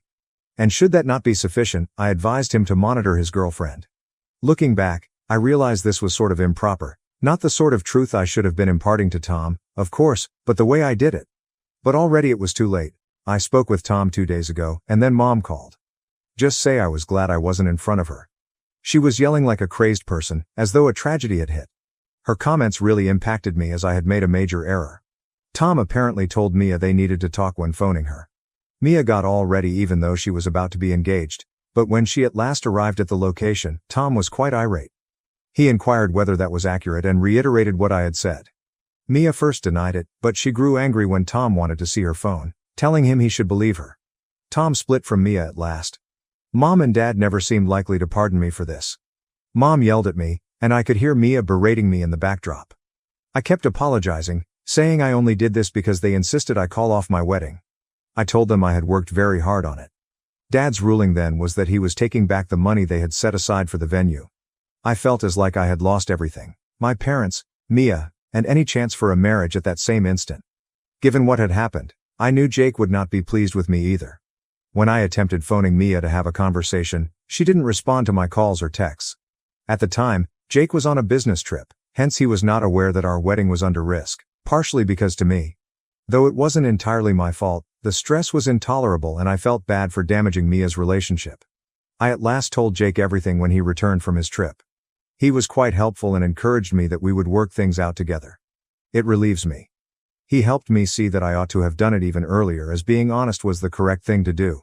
Regarding the wedding, Jake and I decided to proceed even if it meant lowering expenses. We began generating ideas for financial savings. We contacted relatives and friends, outlining the circumstances and requesting assistance. Unbelievably, one of Jake's pals came to save us. He came upon us at a classy but reasonably priced location via one of his contacts. Given the current situation, we simply have to delay the wedding somewhat more, which is quite okay with me. I was attempting to stay in touch with my parents throughout this. Looking back, I'm not sure why I did this. At the time, I was afraid of being let down. I was living with guilt. Still, they were obstinate, refusing to show up for my wedding if it proceeded as scheduled. The wedding was still under preparation, and despite all the challenges, everything began to fall together. Sadly, many of my family RSVP'd that they would not be going or responded little at all. I could guess the news had gone without having to be Sherlock. One of my aunts told me Mom and Mia had depicted me as a soap opera villain who lied to undermine her sister's happiness and could not accept it. They even changed the story, saying Mia was already engaged and preparing to wed, but I later got engaged to take the front stage. Ignoring me was one thing, lying about my character took effort. By now I was exhausted. After all that had happened, I couldn't look and feel my best for a wedding. Simultaneously, I struggled to let my parents define me as they had throughout their lifetime. They accused me of being envious and cruel, attributing Mia's life destruction to me. Mia, on the other hand, was in ruins. She hadn't spoken to me since the incident, hence even though I knew what I did was appropriate, I felt awful. So, I'm asking you. Am I the a-hole for not postponing my wedding and informing Mia's fiancé of her cheating? Update. I published a few days ago, and the reaction has been really strong. Unbelievably, my parents began talking to me, but not for the reasons you might guess. They insisted that I apologize to Mia and somehow sort things out with Tom. Should I fail, they even threatened to have me disowned. Through all of this, Jake has been rather encouraging, telling me we did the right thing and we should concentrate on our forthcoming wedding. But at last Mia got back to me. Furious and devastated, she accused me of destroying her life and undermining her happiness out of spite. The talk was challenging.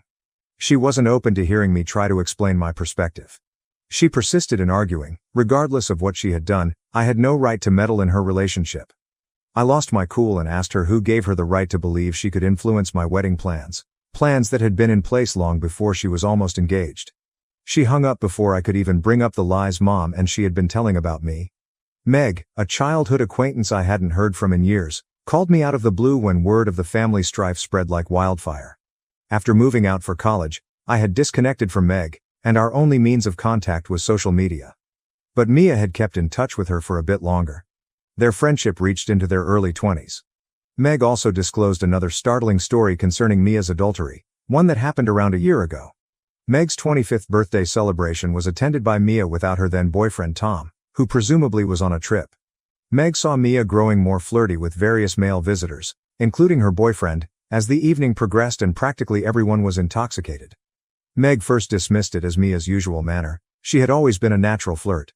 Meg knew, though, she hadn't seen Mia or her partner for some time as the celebration drew to an end and guests started to leave. Red-handed together in another room, they were caught. Given Mia and Tom had been dating 2 to 3 years at the time, this was very embarrassing.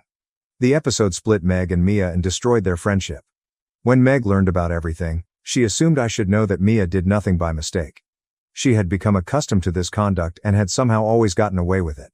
This fresh material really surprised me.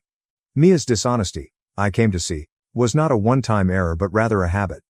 I asked Meg only one favor. Could she kindly forward this news to Tom herself? I was acting for a cause. When my fiancé Jake visited Tom, he was not doing well. Though he didn't say it, I'm sure he was also blaming me for what I had told him. He was second-guessing everything. Better still if someone else than me delivered this terrible news. I also wanted to avoid feeding the story that I was jealous of Mia, hence I didn't want to do this myself. Tom wanted to meet personally to go over things as soon as he received word from Meg. I accepted, expecting for some sort of conclusion or at least clear the air. Tom clearly was in shock from all that had transpired when we met at a neighborhood coffee shop. Meg's disclosure came to him like yet another wave, yet it was welcome to at last know the truth. Tom related how his split from Mia turned out. Mia was right to believe Tom intended to pop the question to her. Following our talk, he challenged Mia about the cheating, and she finally came clean. Though crushed, he valued my candor. He claimed it was preferable to know the truth now than to learn later, maybe following marriage. Tom said he had thought something was awry in their relationship for some time but couldn't pin it down until I phoned. We spoke for a lengthy period during which Tom revealed he intended to set aside time for personal healing and life review.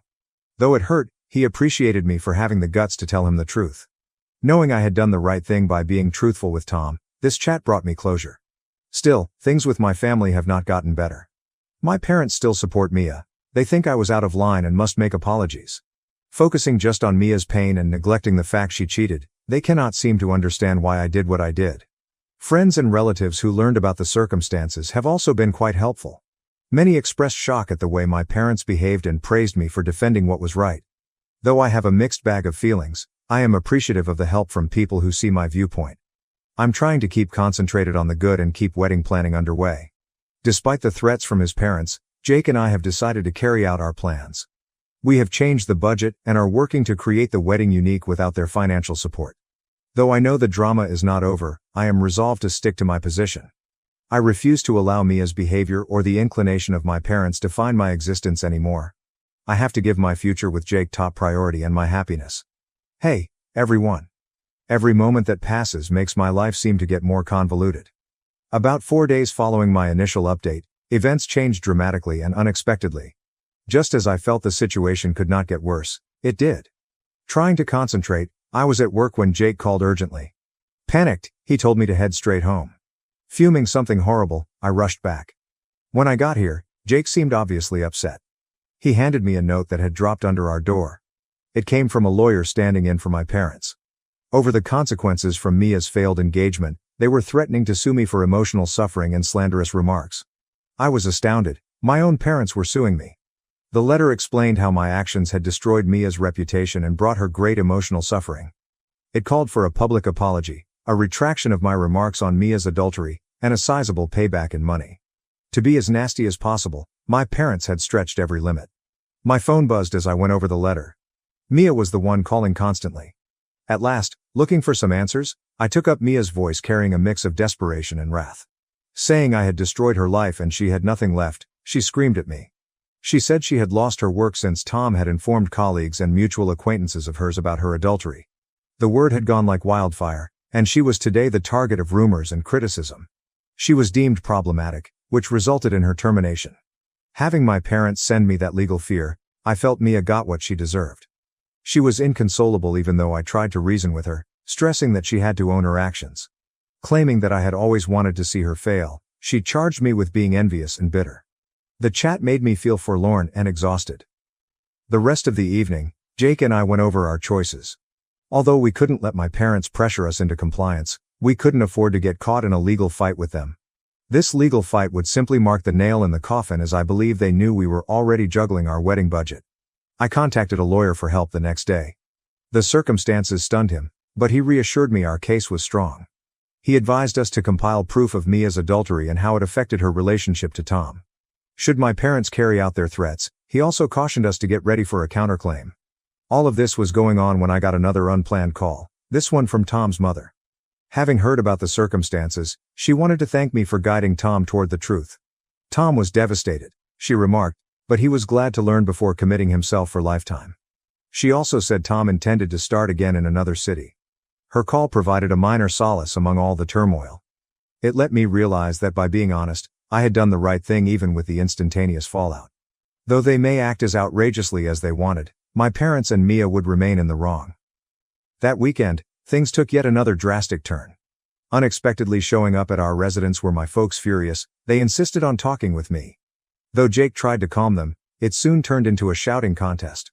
While my mother wailed and begged me to mend things with Mia, my father claimed I had destroyed the family.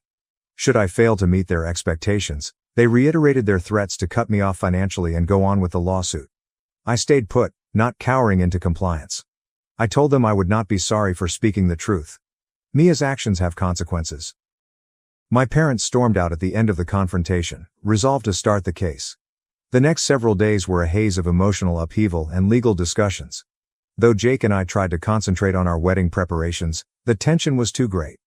Extended family members who had heard about the circumstances started messaging us. Some offered support while others attacked my behavior.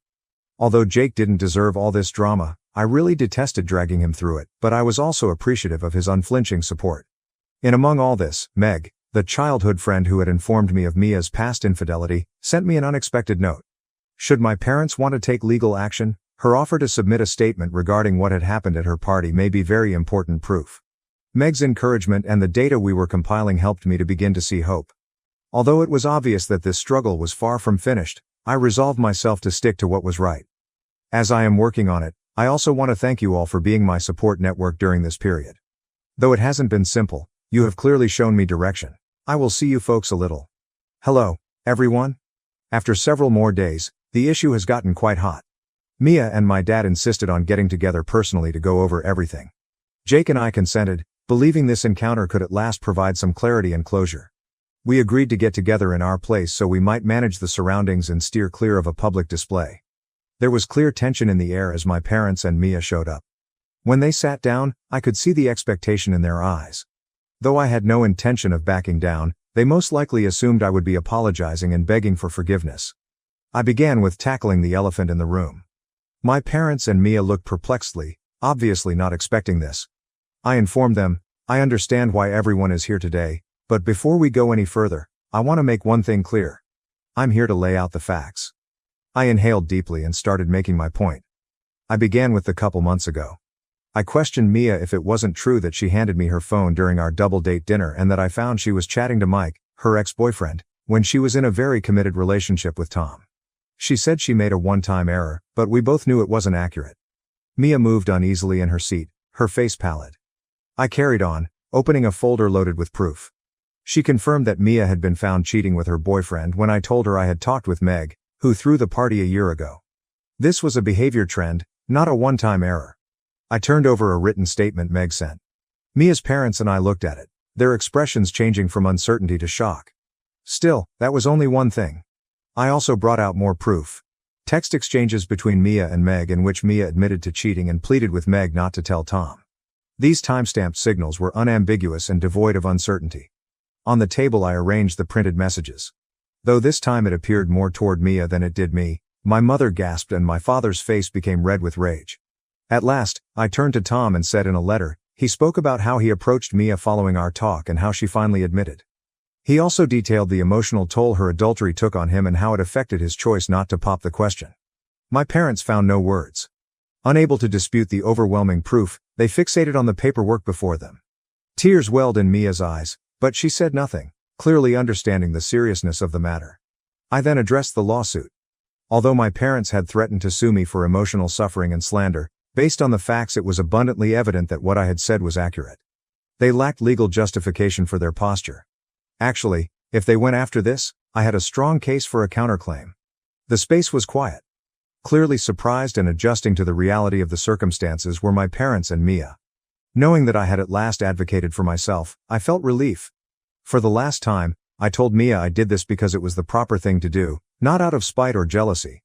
Mia had consequences for her actions. It was time for her to own them. Regarding my wedding, my message was straightforward.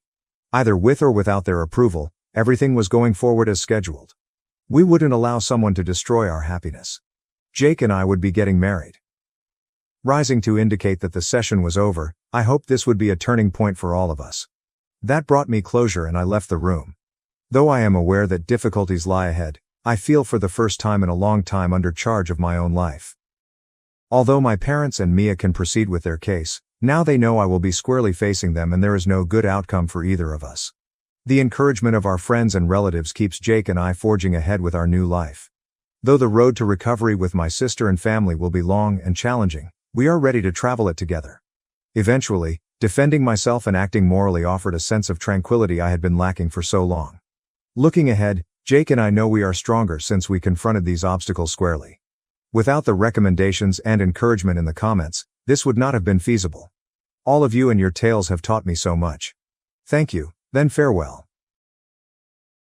I exposed my sister and fiancé's deception at the altar. The wedding they planned to destroy became their undoing. I operate a hotel at one of Boston's most prominent establishments as a 45-year-old woman. I've worked my way up from the front desk to my current position, dedicating the last 20 years of my life to this business. What began as a work to help my sister when our parents passed away has evolved into my identity, my accomplishment, and my haven in a cruel world. Creating moments, planning experiences, and making sure every visitor feels the warmth and elegance that have come to define our brand are all part of managing this hotel, not just keeping an eye on things or upholding standards. 3 years ago, we received our 5th star after I oversaw the restorations, rebrandings, and even a total reworking of the service philosophy. The employees here are like family to me.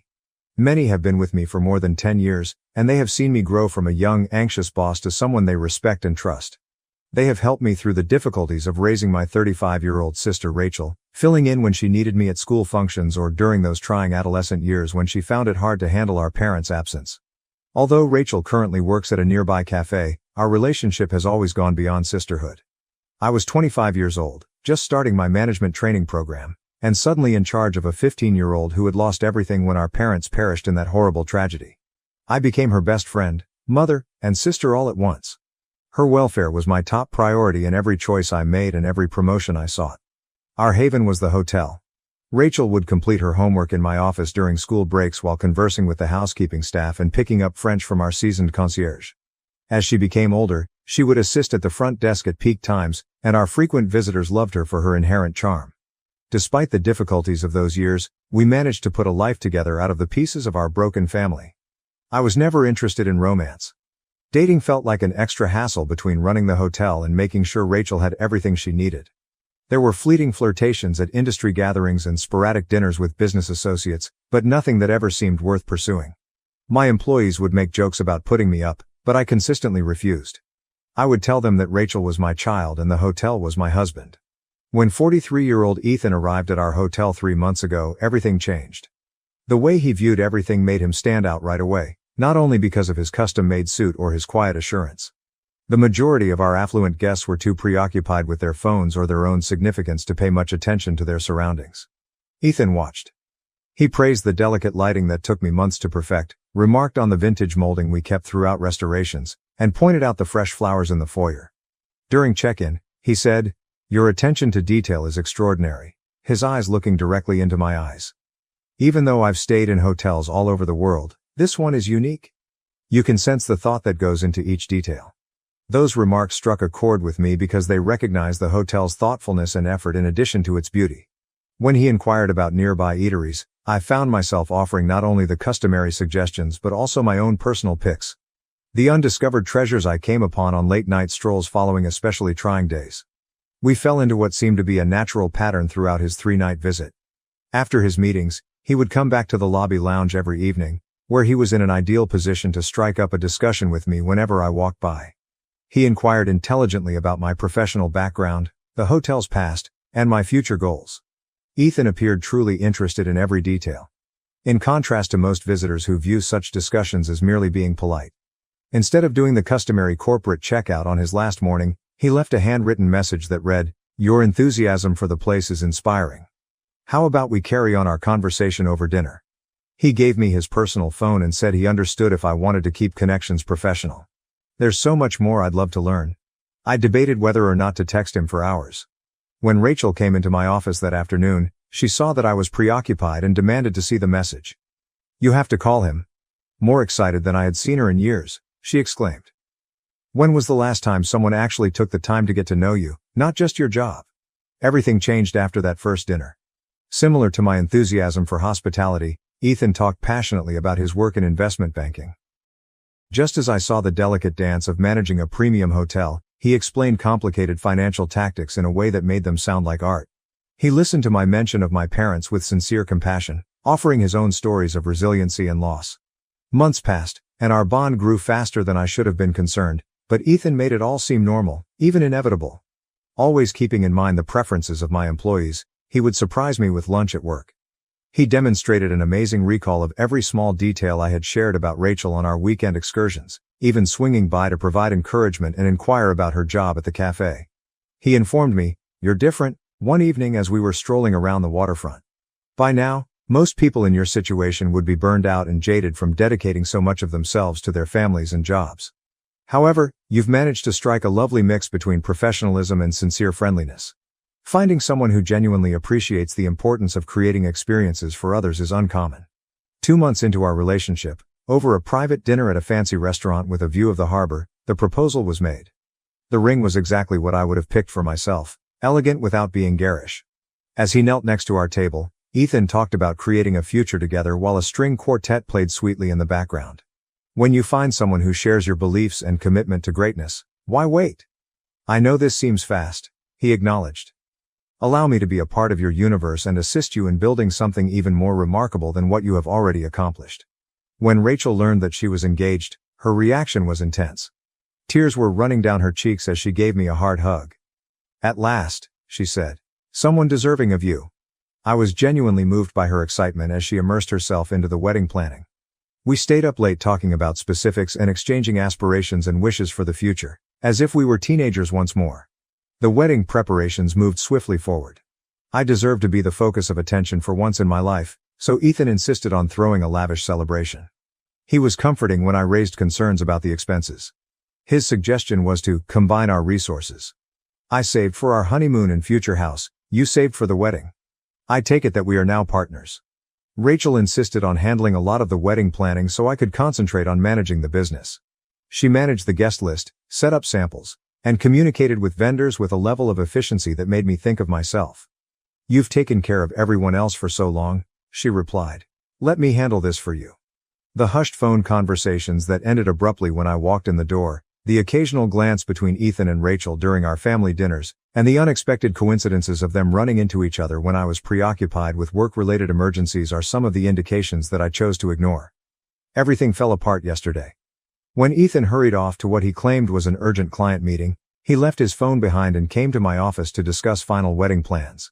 The notifications lit up the screen as the cell phone continued to vibrate with incoming texts. I didn't intend to pry, but I noticed a preview of a message. My darling, I can't wait until tomorrow. She won't be aware of what struck her. Rachel was the sender. I opened the phone with shaking hands. There was no password security. He never thought I would see it, I discovered later. My world was completely upended by what I discovered. They exchanged hundreds of mails dating back months before I had even met Ethan. In an early communication, Ethan had written, "She's perfect for our plan. Hotel manager, substantial savings, no real relationship experience, plus she trusts you completely." Rachel had even more heartbreaking answers. "She has always put a lot of effort into looking after me. She never established a personal life. This will be far too simple." Everything had been planned by them. It wasn't by accident that Ethan showed up to the motel. Rachel had told him everything about me. Even my favorite wines and my routine. Every chance meeting, every sincere discussion, had been meticulously orchestrated. But their affair was only one aspect of the truth. Ethan's career as an investment banker was unsuccessful. He used credit cards to purchase his luxury suits. His promises of an opulent future were false, and his tales of financial triumph were made up. I was his lifeline as he drowned in debt. Their true strategy was made clear by the messages. Utilize my cash to have an extravagant wedding, then during the ceremony, shockingly disclose their affair. They would make fun of me in front of my friends, co-workers, and employees, and I would be left to bear the consequences. With what was left of my money, they would vanish. Something else caught my attention as I read through their exchanges. Notes from Ethan's legal wife, Catherine. She knew who he truly was, unlike me. Arguments concerning unpaid bills, unpaid child support, and his gambling debts filled their texts. Now as the light is rising, my workplace is covered with deep shadows. My hair and makeup crew will be here in a few hours. Rachel is meant to be present, acting as the maid of honor and a loyal sister. Another detail I discovered in their communications is that Ethan will likely be practicing his vows, which I now know were lifted from romantic films, in preparation for his role in this deception. The location, catering, and flowers for this wedding cost all of my life savings, which I have been saving for the past 20 years while raising Rachel, sending her to college, and helping her pursue her dream of owning her own cafe. However, a peculiar serenity has descended upon me as I sit here and watch the early morning light dance across the hotel lobby to which I have devoted my life. They believed they were taking advantage of me by betraying my love and confidence. They failed to remember that I wasn't naive to get to where I am now. I've managed one of Boston's most prominent hotels for 20 years, and over that time I've learned how to deal with crises, transform setbacks into opportunities, and, above all, play the long game. I have been on the phone for the past several hours, to my lawyer, who has been diligently documenting everything and preparing the required legal measures. To Catherine, who needs to know what her husband is plotting, and to the hotel security team, who have always been more than just employees to me. They are the family I selected, and they have already taken some action. Today, a very different kind of ceremony will take place in the exquisite ballroom, where I have planned many flawless weddings for other ladies. I will benefit from every detail they intend to use against me. Everything will go exactly as planned, just not in the way they had hoped. This includes the 300 visitors, the costly decor, and the meticulously scheduled timing. I get a little depressed when I see the bridal gown hanging in my workplace because of the dreams it symbolized. However, such fantasies were based on false information. And I've always valued harsh realities over lovely lies. In front of everyone I know and admire, Rachel and Ethan intended to make a scene that would stick in my memory. Their goal was to make my wedding day a grand event. I've worked my entire career planning flawless events, and this one won't be any different. Things won't go as planned for Ethan and Rachel tomorrow. They're going to have exactly what they wanted, a wedding to remember.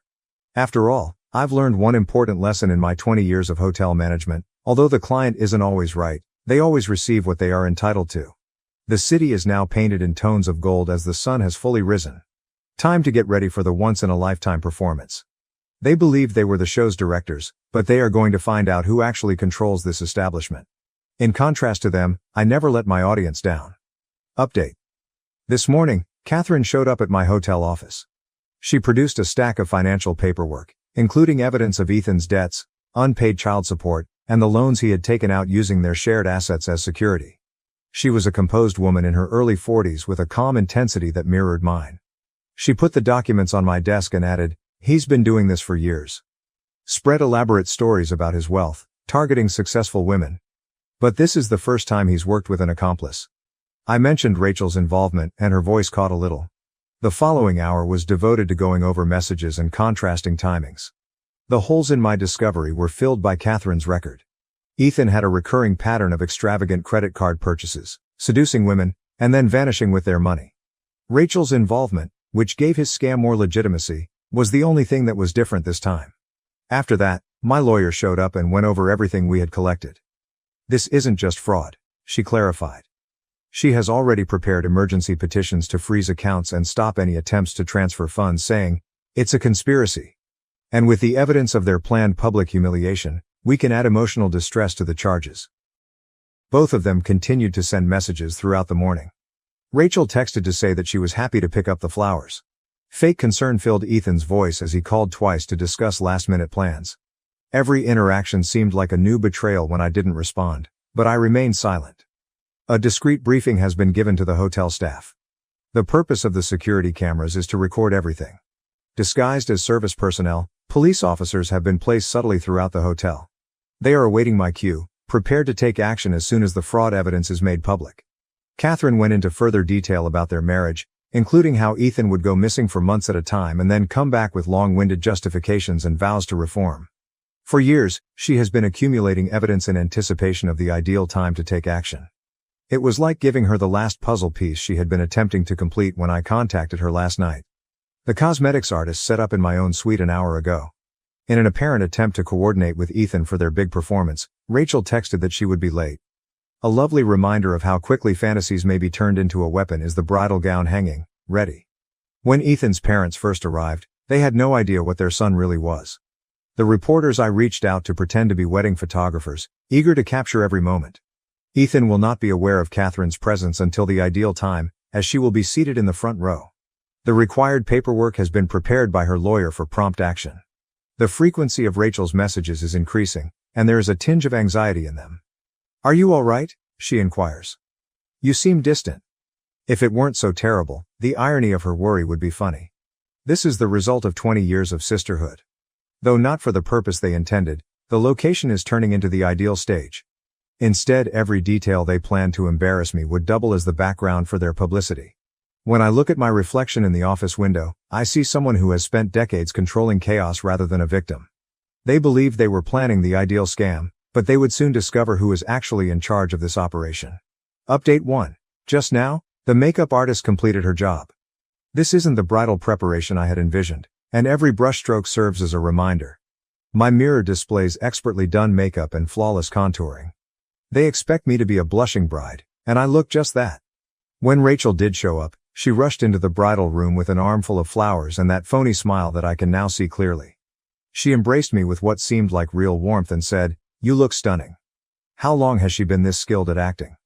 As I observed her in the glass, she started to fiddle with my veil and talk about last-minute things. As her eyes met mine in the mirror, she remarked, "It's unbelievable that my big sister is finally getting married. You deserve this happiness for everything you've done for me." If it weren't so tragic, her performance's bravado would be stunning. All morning, Ethan has been sending texts that are meticulously crafted to keep up his facade until the very end, such as, "Can't wait to see you, love," and "Just a few more hours until forever begins." According to his most recent communication, his parents are excited to have me join their family. The hotel's huge ballroom has been renovated just as planned, with 300 chairs precisely placed, crystal chandeliers glittering, and white roses all over the place. Only a few members of my team are aware of what is actually going to happen, but they work quickly through the preparations. Ethan won't notice Catherine until it's too late because she is already positioned, sitting quietly in a corner. A few minutes earlier, her lawyer showed up with paperwork. The police officers who are pretending to be employees have verified their identities. Rachel never stops attempting to spend meaningful time with me. Do you recall the time we spent planning your wedding as children? As she adjusted my clothing, she inquired. She is correct in one regard, this will undoubtedly be more remembered than those childhood fantasies. This is even better than anything we imagined. I can see visitors coming in through the window of the suite, acquaintances I've known for decades, co-workers from the hotel business, and even some of my frequent visitors who have grown to be like family. They're all decked out in their best attire, anticipating a love celebration. Rather, they will witness a very other event. In the foyer, Ethan's parents are welcoming visitors, and his father is gushing over his son's prosperous investing business. Their world will soon fall apart just as thoroughly as mine did yesterday. The string quartet is getting ready and rehearsing in the wedding march, which will never come to its customary end. I just received confirmation from my lawyer that everything is set up. Legally, as soon as Ethan and Rachel take action, a series of unanticipated events will begin. Rachel continues to be the loyal sister by assisting me with my sneakers. She squeezed my hand and asked, "Are you nervous?" I forced a tiny grin, realizing how accurate she was about the gravity of what was about to happen. It's normal to be quiet before such a big moment. We have 30 minutes till the ceremony starts, according to the wedding coordinator's recent signal. Rachel excused herself to inquire about a few things, most likely to finalize plans with Ethan. Today, I'm by myself in the bridal suite, surrounded by the mementos of what ought to have been the most joyous day of my life. They'll discover in half an hour how justified their dread of my attention to detail was. Update 3. I started walking down the aisle as the wedding march got underway. Ethan played his role as the successful, attractive groom filled with emotion as he stood at the altar. The scenario briefly resembled the fairy tale conclusion they had intended to ruin. Rachel, still wearing her maid of honor outfit, came forward as I was halfway to the altar. She said, "I'm sorry, but I can't let this continue." Her voice echoing over the flawless acoustics of the ballroom. "Ethan and I are in love. I'm carrying his child." The audience's gasp was precisely what they had hoped for. Just as expected, Ethan's face changed from that of a stunned groom to that of a regretful lover. I recognized that they had practiced this moment.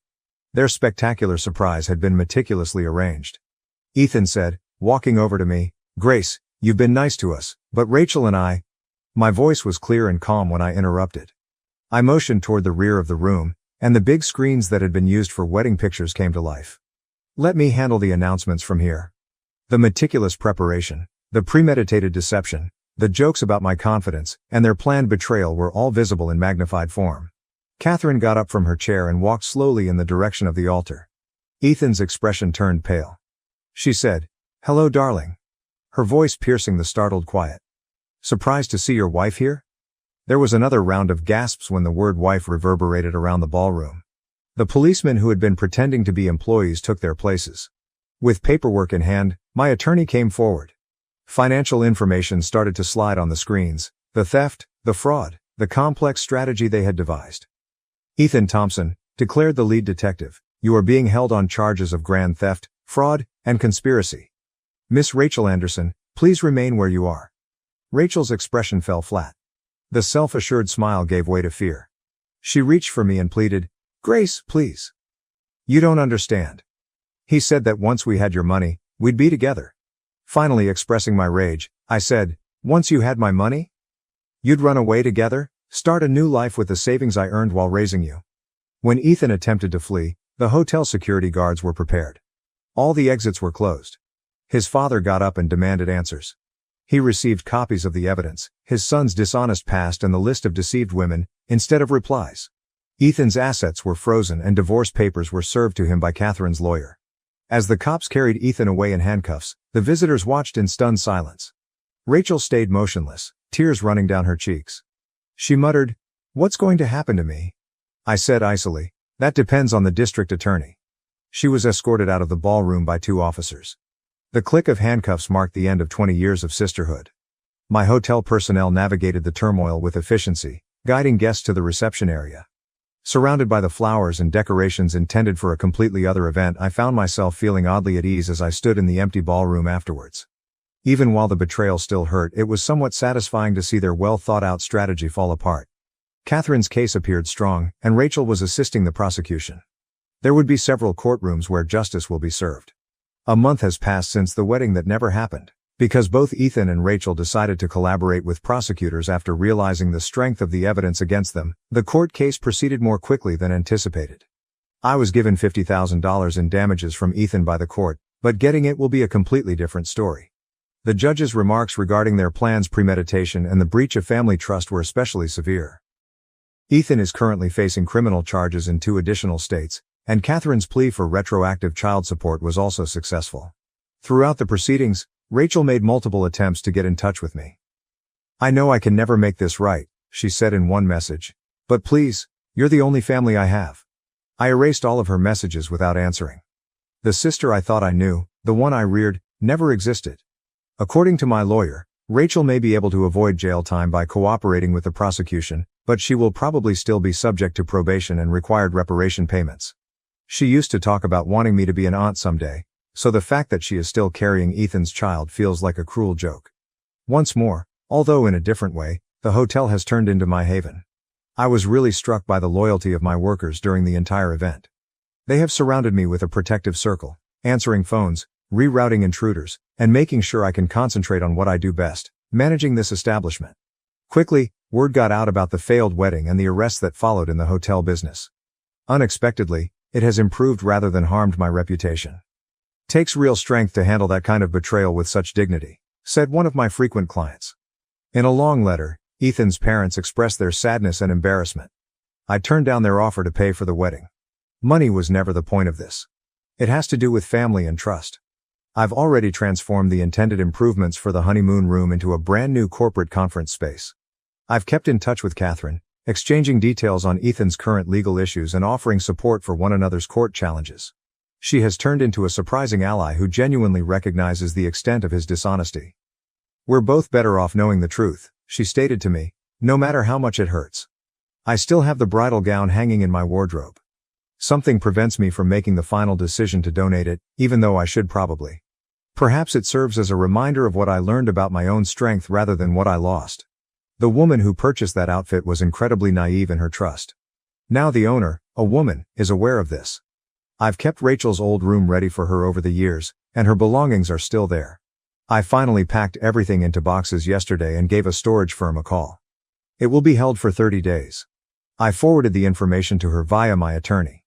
Anything left over after that will be donated. The betrayal itself is no longer the most difficult aspect. It's recognizing how poisoned 20 years of recollections have become. Was Rachel constantly playing a part, waiting for the appropriate moment, or was every Christmas picture, milestone celebrated and late-night chat with her genuine? I've returned to my job, finding solace in the well-known routines of hotel management. I'm putting all of my energy into new initiatives and enhancements, and my staff has observed that I'm more focused than ever. I was invited to give a presentation on crisis management at a hotel management conference last week. I hardly recognized Rachel's handwriting when I looked at her signature on the settlement documents this morning. On the other hand, I hardly recognized her anymore. With a few pen strokes, 20 years of sisterhood came to an end. I have lost my anger. Simply fed up with bearing the consequences of what transpired. My true family, my employees and devoted customers, need me, and the hotel needs me. And I simply have to look after myself for the first time in 20 years. I occasionally find myself thinking about Rachel and the unborn kid she is carrying late at night in my office. I know I made the correct decision though, when I think back on the messages I saw, the premeditated betrayal, and the years of deceit. After burning, certain bridges ought to remain ashes. My wife divorced me, went on vacation with her affair partner, thinking she'd get my parents' trust fund, but instead, she got a lawsuit. Hello, I'm Aaron, a 30-meter person, and I'm just going to try to write everything down here.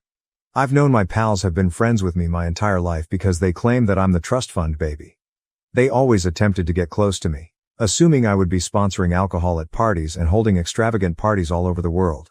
But every time I proved to be nothing like that, they abandoned me. My parents do have a sizable trust fund for me, But I am aware of how hard they have worked to earn it. I am aware that money wasn't created overnight and that my father's business may be destroyed by a single error. I therefore put a lot of effort into building on what my father began every single day. But I came so close to making that one error recently. I didn't date anyone while I was in college, except for Ashley, my wife, the love of my life, and 28F. I'm not the kind to casually date or hook up with women.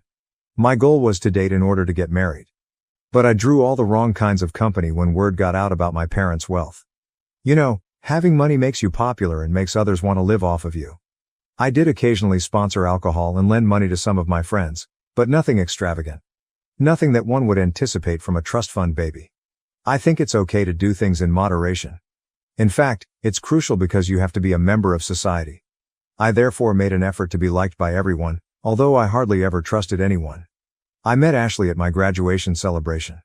I struck up a conversation with her informally as she didn't seem to know me.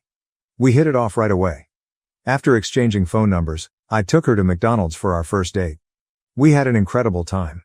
I fell in love and she didn't seem to mind that our first date wasn't particularly spectacular. My first love in life was Ashley. She wasn't dull and didn't seem to be making a concerted effort to win my approval. She was just being herself. She was also incredibly intelligent. I seemed to obtain an image that was beyond my budget while I was with her, and I felt normal. She didn't seem surprised at all when I took her to meet my parents after we had been dating for a month. She seems to agree that I was wealthy and impartial. That gave me hope that she wasn't at all put off by my money. She probably wasn't surprised because that was part of her strategy from the beginning, but I didn't realize that at the time. Winning me over was a well-planned tactic because she was well aware of who I was and that I was not seeing anyone. When she met with my parents, she exuded elegance. I fell deeply in love with her because she was so charming.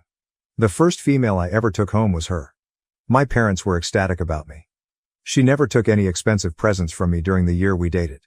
The fact that we weren't yet married was the only explanation for her refusal. After a year, I asked her to marry me. She was my parents' ultimate sweetheart. Since she wanted to work to increase our wealth, she told my parents that she only had one request and that they never asked her to quit her job. My mother gave her a hug and expressed their happiness that I had found a wife who was so encouraging. Ashley earned a respectable salary while working for an IT company. My parents threw a party for our second anniversary. They declared their intention to offer Ashley a present and suggested adding her name as a beneficiary in addition to mine. They introduced Rob, the trustee, and Ashley to everyone else. He worked as an accountant for the business that managed the investments and money's legalities. Rob had a daughter and was married. His spouse practiced law at the same firm. My wife's name was listed as one of the beneficiaries, and everything was handled. Ashley had a great relationship with my parents and always tried her hardest to make them happy. As part of her career, she also traveled and worked a lot. Later on, I discovered that whenever my parents hosted a party, she would travel with her affair partner. She constantly wanted to go and looked beautiful. Numerous times during these parties, I witnessed her conversing with Rob in a corner while blushing from the wine she was holding and laughing a bit too much. And even though I was naive and infatuated, I never once considered the possibility that she might be having an affair with Rob. However, these two had been having an affair behind my back the entire time. In retrospect, Ashley surprised me. She is a true professional actor. The idea of ever suspecting her felt sacrilegious because of how beautifully she treated each of us. She was merely waiting though. My parents died within 6 months of one another, about 7 years into our marriage. It was simply too hard to manage all the emotions and still keep the business operating, so I threw myself fully into my profession. Ashley began revealing her actual self for the first time in years at that point. She remained aloof after the funeral. I attempted to give her space since I believed she might be coping with her grief in her own manner. She didn't inquire about my well-being or mention anything about the death of my parents. I found that odd, but I also subconsciously chastised myself for not being able to express my feelings. It took me about 2 weeks before I made the decision to leave work early and speak with Ashley about it. On the way back, I purchased a bunch of pink roses. Since I had my own key, I opened the door and confronted Rob. I asked him if he had come to discuss the trust or something since I was perplexed. Ashley emerged with 2 luggage from behind him. That's when I realized Rob had 2 suitcases too. "Oh dang," Ashley remarked, glancing at me. "I meant to do this quietly. I was going to leave you a note to inform you that I'm moving out, but I suppose we'll have to do it in person now. I'm leaving you, all right?" "Yes, you heard correctly. And yes, after we get back from our trip to Italy, I'll be moving in with Rob." Your parents ensured that I would receive sufficient funds to cover it. We're divorcing then. Rob will now file for divorce as well. Don't look like a helpless puppy now. Are those flowers for me? Thank you. I'll take them. Goodbye. Before I could ask her to wait, they had already left. There was silence after I heard the motor revving up. My wife of 8 years abruptly left me. Is the phrase, "the world crashing down in front of you," familiar to you? Well, that sums up my feelings the best. I didn't leave the house for 2 days. I kept the blinds closed. Cup noodles and chilled meals were my only sources of sustenance.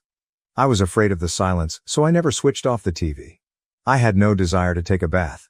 Someone rang the doorbell on the 3rd day. I assumed they would eventually go if I didn't answer the door, but that didn't happen. Whoever it was pressed the bell longer and harder each time it rang. The ringing continued for several minutes after that.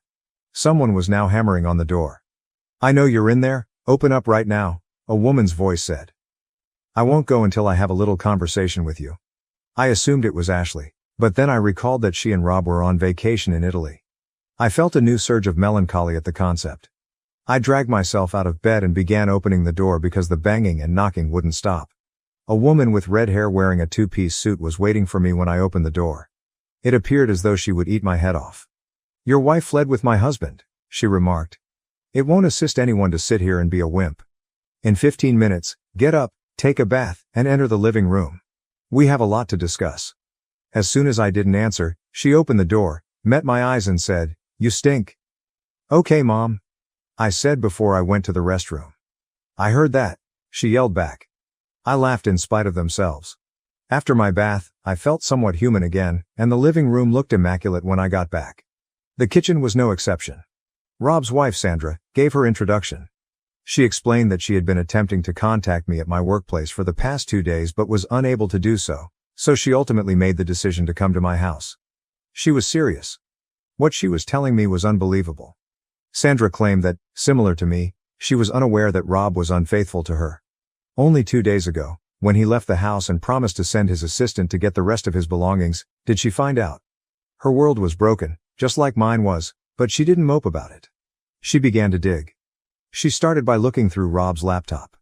There, he kept his work belongings, but he was hooked onto Facebook. She quickly combed through his conversations to discover who he was having an affair with. She swooped like a hawk once she was certain. She was very certain that Rob was withdrawing funds for his personal purposes after reviewing all of the documents pertaining to my trust fund. He was being helped by one of the beneficiaries, who was none other than Ashley, so it began little enough to go unnoticed, but ultimately he had grown confident and reckless. Although she wasn't lying, I kind of wanted she was. Sandra was prepared to destroy them because she had all the evidence. Sandra said, "I have a little daughter," while I was still unsure. "I'll get every last dime out of Rob, and I'll completely destroy Ashley. What you believe doesn't matter to me. I only wanted to let you know. If you do not wish to participate, you're under no obligation to do so." She exuded confidence and determination, and I knew from a way that I could trust her. I was on board then. We exchanged handshakes. We were working on a scheme that would cost my ex-wife a lot of money while she was on vacation in Italy. Rob and Ashley had returned from their 10-day vacation in Italy. Sandra and I wanted to see how they would react when the penny dropped, so we waited for their call. I had been at work on a Monday when Ashley called. She went on a tirade as soon as I answered. "What on earth is going on? What does Rob mean when he says we're having problems? Where's my money too?" "You mean the money from my parents that Rob used to buy you presents and most likely the apartment you moved into," I said. "I hope my lawyer got back to you. It's Rob's wife Sandra, who also happens to be employed at the company." Before she could utter another thing, I hung up and told her I had to leave. That day, Ashley was waiting outside when I left work. She blocked my path as I proceeded toward my car, pretending not to notice her. I had known her for a long time, but I had never seen her so upset by anything. She requested me to explain things to her since she seemed to be having trouble understanding Rob's nervous account of what happened and wanted to hear it from me in simple terms. I informed her that I had learned about the divorce petition from her attorney. The only difference was that she would not receive a single dime. The expression on her face, oh boy. She never would have imagined that this would be taking place. I saw the panic rising within her. After experiencing a moment of cruel pleasure, I felt a great deal of guilt for placing her in this predicament. It's hard to see someone you care about suffer, and I still loved her. I had to leave as soon as possible to avoid being manipulated by her. I brushed her aside and headed for my car. From behind me I heard her yelling. She was requesting that I stop. "How could you do this to me?" was the final thing I heard before getting into the car. I wanted to lash out and tell her that I could ask her the same stupid question because I felt like I was being stabbed. Instead though, I got into my car and left. In my rear view mirror, I could see her, completely confused, taking care of the automobile. Rob, meantime, had received notification that he would be leaving the organization. He was damaging the company's reputation, and it seems that word had gotten out. Since many customers had contacted to request contract termination, firing Rob was the greatest damage control measure the company could take. Sandra arranged for the best counsel because she had several friends who were lawyers. She was confident that she would win the lawsuit and be granted custody. As I drove home, Sandra was providing me with all of these information. I felt a lot lighter. I wrote this up after returning home. I wanted to let out my frustration after my encounter with Ashley. Is Ashley being treated too harshly, in your opinion? Update 1. Hello to everybody. I have an update now. A week has passed. I appreciate you helping me and getting me back up when I was feeling quite lost. I showed him this Reddit article during our first therapy appointment. It's a good coping mechanism, he said. According to him, it's normal to mourn the person you lost, in this case, Ashley, so it makes sense that I would feel extremely overwhelmed once I revealed the truth. I'll try to give you all a summary of what transpired this week. Ashley gave me another call. Her voice was softer this time. She spoke in a muffled voice, as if she had been sobbing. I was asked if I had eaten dinner. "Do you want me to come over and cook it for you?" she said after I declined.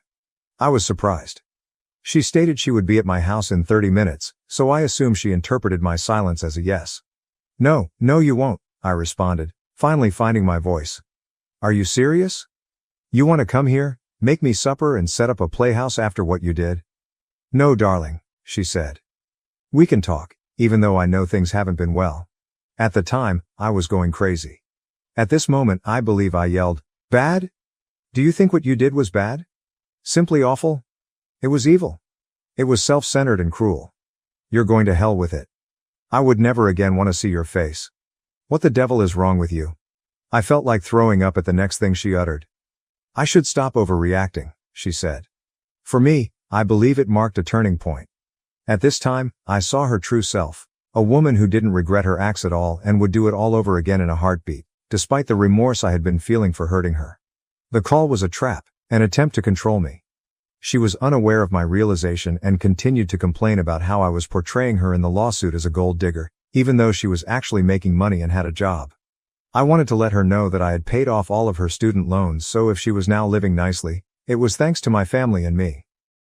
She claimed that the only reason she wanted to visit was because she believed we should have a conversation and reconcile, and that I should drop my case since it was useless. It was impossible for me to refrain from asking, "What about Rob?" She claimed that Rob was simply different and that she was having an affair with him because he made her boring existence interesting. She then began accusing me of never being there for her and of being away on business. She claimed that she had a passionate romance with Rob, whereas I lacked it greatly. I was suing her rather than offering her an apology. By this time, I was certain she was attempting to bleed my ear. She could have discussed it with me or we could have attended marriage counseling, I informed her, if she had been experiencing so many issues. The answer was never cheating. She started to insist on coming over and change the subject. After hanging up, I dialed Sandra. I explained what had transpired to her. Sandra requested that I call her back and invite her over. "I will also come over," she responded. She requested me to comply in order to find out her true intentions. I ended my conversation with Sandra and dialed Ashley instead. When she picked up, she sounded so arrogant. She claimed she will be there in 30 minutes and that she knew I would come around. Sandra arrived before Ashley did. There was not enough time for her to explain her plan, and I was unaware of it. She wanted me to make Ashley sit in the dining room after she went inside. Sandra stated that she would appear in this play in a special capacity. About 40 minutes later, Ashley arrived, and it was clear that she had tried to appear presentable. She did look nice. She entered, gave me a kiss and started to go to the bedroom where Sandra was. I halted her and requested that she take a seat in the dining room. "But why, sweetheart?" She pouted as she turned to face me. "Was it easy for me to forfeit my rights? Was your affection so feeble?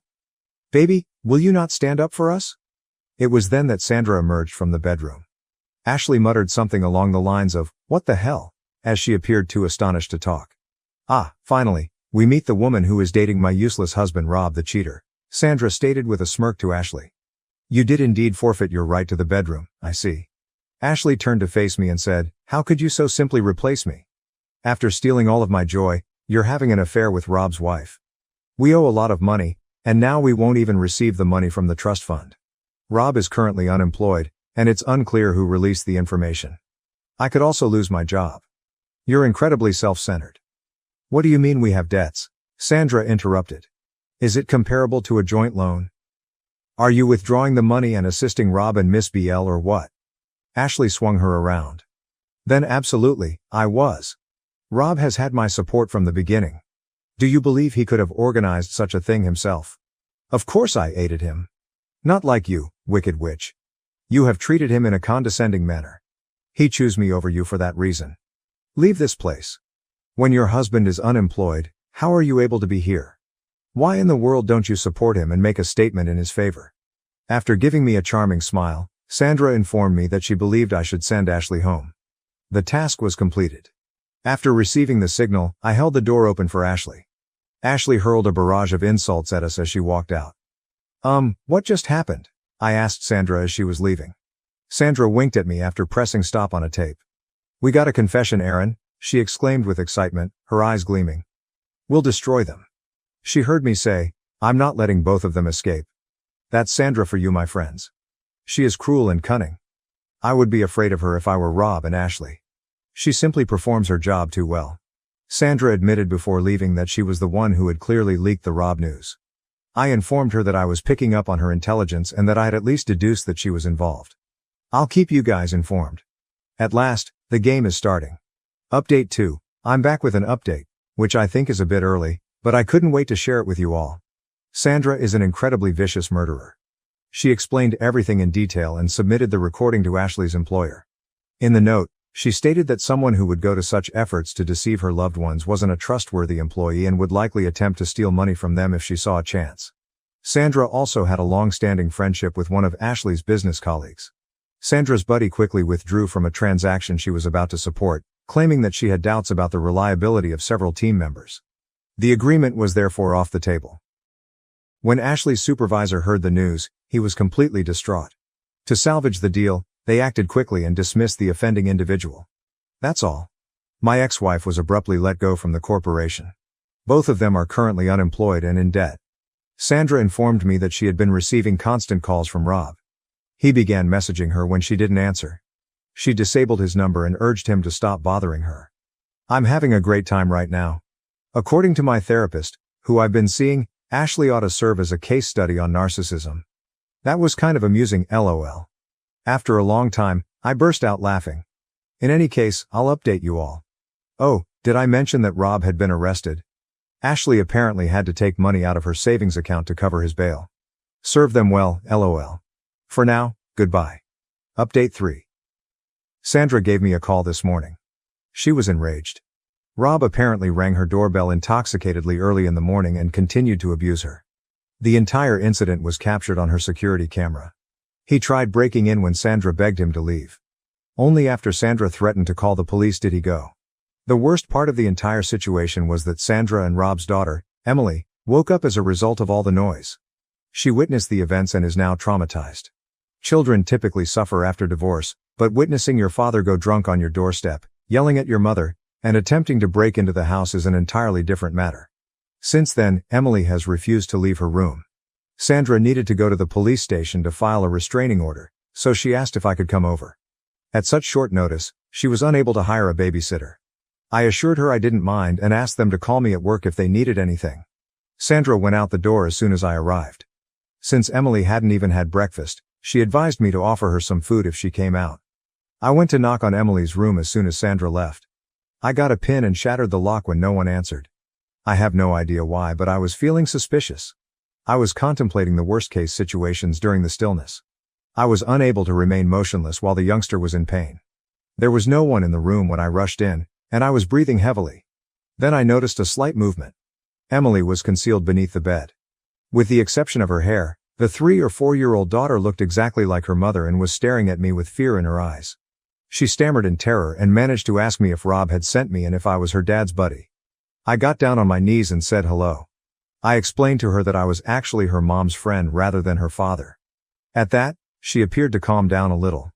She then began to stare out the window nervously and inquired as to whether her father had left. Since her mother was like a tigress and would do everything in her power to protect her cub, I answered that he was. At that point, she broke down in tears and confided in me about her fear that Rob would break in and harm her mother. I promised her I would never allow that to occur. In addition to losing a parent, this innocent child had witnessed what a terrible monster her father was, and I felt terrible for her. I persuaded her to play her favorite Disney film and come out. I served her some lasagna that I had warmed up. Sandra tells me that Emily was sleeping well on my chest and drooling into her favorite pillow when she returned. Emily clung to my legs and wouldn't let me go that evening when I was ready to go. She sobbed repeatedly before finally admitting that she was afraid Rob would reappear and leave her mother alone. When Sandra rolled her eyes at me, I stopped joking that her mother didn't need to be protected. I stayed the night because I knew it would be very hard to explain a restraining order to a youngster. Emily and I both slept soundly. Sandra served us delicious pancakes the following morning, and I left right away for work. That night, Emily made me swear that I would return to sleep at their place. Well, I suppose that's my life at the moment. Sandra's place is where I have to stay at night. Sandra has yet to find a good child psychologist, despite her best efforts. I'll give you all an update following the initial hearing. Goodbye. Update 4. Well, phew, I guess I haven't given you guys any updates in a while. The initial hearing has concluded. This is what a lay person like me has discovered. Rob and Ashley are completely cooked. Yes, brother, I do mean it. They're barbecue cooked. We have so much damning evidence against them that the matter is really closed. However, given the nature of courts, it is likely to take a long time. Sandra thinks it won't take more than 6 months. She also thinks that they will both be going to jail. Rob and Ashley will definitely not receive any compensation for the divorce. Rob is also required to pay child support. Rob and Ashley were unsuccessful in their employment search. I've learned that Rob works as a janitor at a local club. We witnessed Rob being assaulted by some loan sharks outside the court. For that man, things are looking bleak. He's done. He rushed to Sandra when he saw her outside the court and collapsed at her feet. We now know better, yet he persisted in pleading with her to take him back.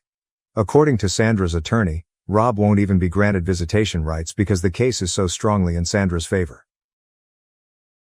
I discovered my fiancé and my sister in bed together during my engagement party, and my parents asked me to stay silent to protect her reputation. I am a tenured professor at a large northeastern university, 42F. Since I'm still processing what happened at my wedding and, to be honest, I need some perspective, I need to explain what happened. Let me first briefly explain the dynamics of my family. Lisa, 38F, my younger sister, has always been our parents' favorite. Lisa entered the media industry and became a local TV personality, while I spent years conducting research and writing articles for academic purposes. Our parents were always telling me how successful and gregarious Lisa was. The partiality was brutally evident when I was growing up. Our parents paid top bucks for Lisa to enroll in theatrical classes. I was told to use what we had when I required equipment for my science projects. All our lives, this trend persisted. The only person who really encouraged me to pursue my academic goals was my dad's mother, my grandma Martha. Elena, you have a gift in your mind, she would often tell me. Don't allow someone to make you less bright. While my parents were occupied watching one of Lisa's TV segments, she joined me in celebrating the publication of my first research paper in a famous magazine. After putting a lot of effort into my job, I became one of the youngest female professors in my field. Even though it wasn't the life my parents had in mind, I created a life of which I was proud. Then, during an academic meeting, I met David, 44M. He was pleasant, intelligent, and seemed to have a unique understanding of me. After 2 years of dating, I was ecstatic when David proposed. How did my folks respond? Well, at least you won't be alone with your books anymore. Even more telling was Lisa's response. With the same patronizing grin she had had since she was a young girl, she exclaimed, "At last. I was concerned that you wouldn't meet someone who could cope with your intensity." The celebration of my engagement took place at my parents' home. Lisa insisted on assisting with the arrangements, but her idea of assistance mainly consisted of offering suggestions that were more in line with her preferences and criticizing my selections. She began to visit our home regularly, particularly during my work hours. I assumed she was simply acting in her typical domineering manner. In retrospect, there were a lot of warning signs that I decided to overlook. The way Lisa would enter a room and David's gaze would follow her. How she would laugh at his jokes and touch his arm. Lisa started coming to our neighborhood at the same time that David was spending more and more late nights at the lab. I recall the final instance of normalcy before things went awry. I was standing in the bedroom from my early years, examining old pictures hanging on the wall. Several glitzy photos of Lisa were hidden below my graduation photo. It seemed appropriate, a fitting illustration of my role inside the family. However, what followed? Things took an unexpected turn at that point. Downstairs, the engagement celebration was in full force, and I became aware that I hadn't seen David in a while. I told myself he was probably just making a work call, so I went upstairs to look for him. I heard noises coming from my former bedroom at that moment. My hand was motionless on the doorknob while I stood there for a while. I opened the door even though I had a sneaking suspicion of what I would discover. David and Lisa were entangled on the bed where I grew up. I had spent many evenings studying for my PhD qualifications in the same bed. Lisa lacked even the grace to display embarrassment. "Oh, Elena, you should have known," she continued with that same condescending grin. "I always manage to achieve what I desire." The worst thing. Richard, 40M, a prosperous real estate developer, was Lisa's husband. While his wife ruined my engagement, he was gone on business, most likely closing another $1 million deal. I can't really recall what transpired next. In some way, my legs carried me down the hallway as I backed out of the room. David's voice carried that false sincerity I now knew all too well as he called after me, "Elena, hold on. It isn't what you believe." However, it was precisely what I had assumed. Before my parents caught me, I had already gone halfway down the steps. My expression must have told them everything. "Elena, sweetie, please don't make a scene," was my mother's initial statement. "Consider your sister's union. The marriage of my sister. Not the broken engagement I had. My heart isn't broken. The marriage of my sister." With a low, anxious voice, Dad joined in. "You are aware of Richard's fidelity issues. A prenuptial agreement exists. She might lose everything. Elena, please consider the impact this would have on the family." The family. The same family that had prioritized Lisa's needs at all times. The same family that had disregarded my accomplishments, disparaged my decisions, and now demanded that I shield their golden kid from the repercussions of her own behavior. I passed them and entered the crowded gathering. When I walked in, the room fell silent. They must have noticed something in my face. David came up the stairs, buttoning his shirt hurriedly. Her flawless makeup was a little smudged a few moments later. My voice was unusually steady as I continued. "I apologize, but the engagement is off. I have to go, but please enjoy the food and beverages." Whispers and gasps began instantly. Behind me, I could hear my mother's shoes clicking quickly on the floor, but I continued. I went outside to my car after grabbing my keys. David was beckoning me, demanding an opportunity to clarify. Mom was crying for commitment to the family. Lisa watched from the doorway with the same angry smile, strangely mute. I packed up everything that belonged to David, including his priceless collection of rare scientific papers, books, and clothes, and drove directly home. Everything was placed in boxes. After renting a storage container and dropping off his items, I sent him the address and code to get entry. I then blocked all of his social media accounts, his email, and his phone number. My relatives began sending me messages right away, including guilt trips about how this would ruin Lisa's marriage, pleas to stay quiet about what had happened, and cautions about family loyalty. I also blocked their numbers. I came to a realization that evening while I was sitting by myself in my partially vacant flat. This was more than merely David's treachery. This was the result of my family always picking Lisa over me. I had finally had enough of them choosing her happiness above mine. I inhaled deeply, made a glass of wine for myself, and started methodically clearing out their contact details from my phone. Every time I deleted something, I felt lighter. I was choosing myself for the first time in my life. I put myself into my work after that night. My haven was the university. I worked in the lab for several hours as my research team worked on a molecular biology breakthrough project. Despite noticing my alteration, my co-workers were gracious enough to keep their distance. Richard, the husband of Lisa, arrived at my workplace 3 weeks following the engagement celebration. His normally spotless suit was a little rumpled, and he appeared exhausted. Simply put, "I need to know everything," he said. I was honest with him. He grabbed the armrest of his chair and listened in quiet, his knuckles white. After I was done, he got up, fixed his tie and remarked, "I appreciate your candor. You have at least one family member who respects the truth." Then he went away. My parents' efforts to get in touch with me grew more urgent. Voicemails about mending the family were left by Mom. Dad emailed about forgiving others and moving on. It was surprised that Lisa remained completely silent on the radio.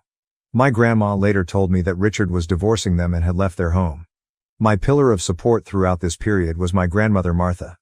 She would sit with me, share stories about her personal challenges, and bring home cooked meals. It was her opinion that the family you choose is more important than the family you're born into. I was resolved to turn my suffering into something useful. So I concentrated on drafting my next research article. One of the best journals in my profession approved the work. A professor at another university sent me a congrats email the day it was published. Michael, 45M, was his name, and he was an expert in research facility architecture. Michael's email was kind but professional. He remarked that he had read my earlier work and that our departments might work together. I was drawn to his writing style because it demonstrated more than simply professional etiquette. There was a sincere interest in the science. We started a communication regarding the relationship between research efficiency and laboratory design once I replied. Over time, our emails grew longer and more intimate. He talked about how his own family had helped him pursue his unusual career path of integrating scientific study with building. I really ran into him one day when I was buying coffee at the school cafe. I spilt my coffee all over his white shirt while he was at our university for a conference. As I assisted him in cleaning up, Michael grinned and commented, "Well, this is quite different from our email conversations," rather than being upset. He asked if he could get me a coffee substitute. I paused.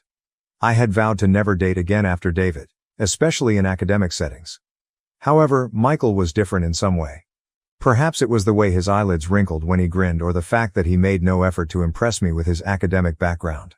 Observing my hesitancy, he laughed, "I promise I'm not a serial killer. Just a clumsy architect who'd like to replace your coffee and maybe hear more about your latest research in person." "Just coffee," I firmly stated. For the first time in months, I felt at ease as we sat and chatted. David was not like Michael at all. When I told him about my work, he listened. Really listened. With refreshing candor, he told tales of his own endeavors, triumphs and setbacks. He asked if he might see me again before heading out to his next conference session. To my astonishment, I said yes.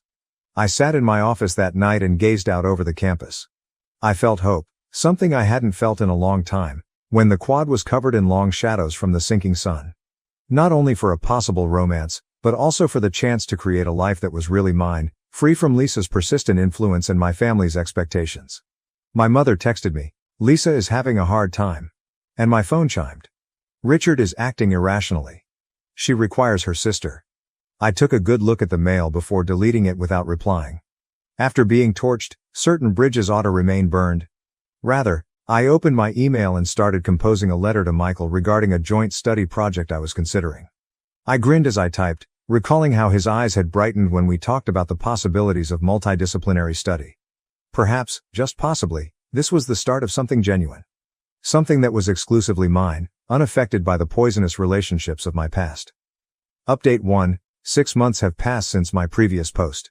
Regarding Michael, the architect I actually ran into at the campus cafe, many of you requested an update. That coffee date ended up into something I never would have imagined. Following our first meeting, we began discussing our joint study project over video calls. Over time, these business-related conversations turned into lengthy discussions on anything from childhood dreams to beloved books. Michael found my passion for academics fascinating. In contrast to my family, who always considered it as a weakness. There was no plan for our first actual date. We met to go over the specifics of the project while he was in town for another conference.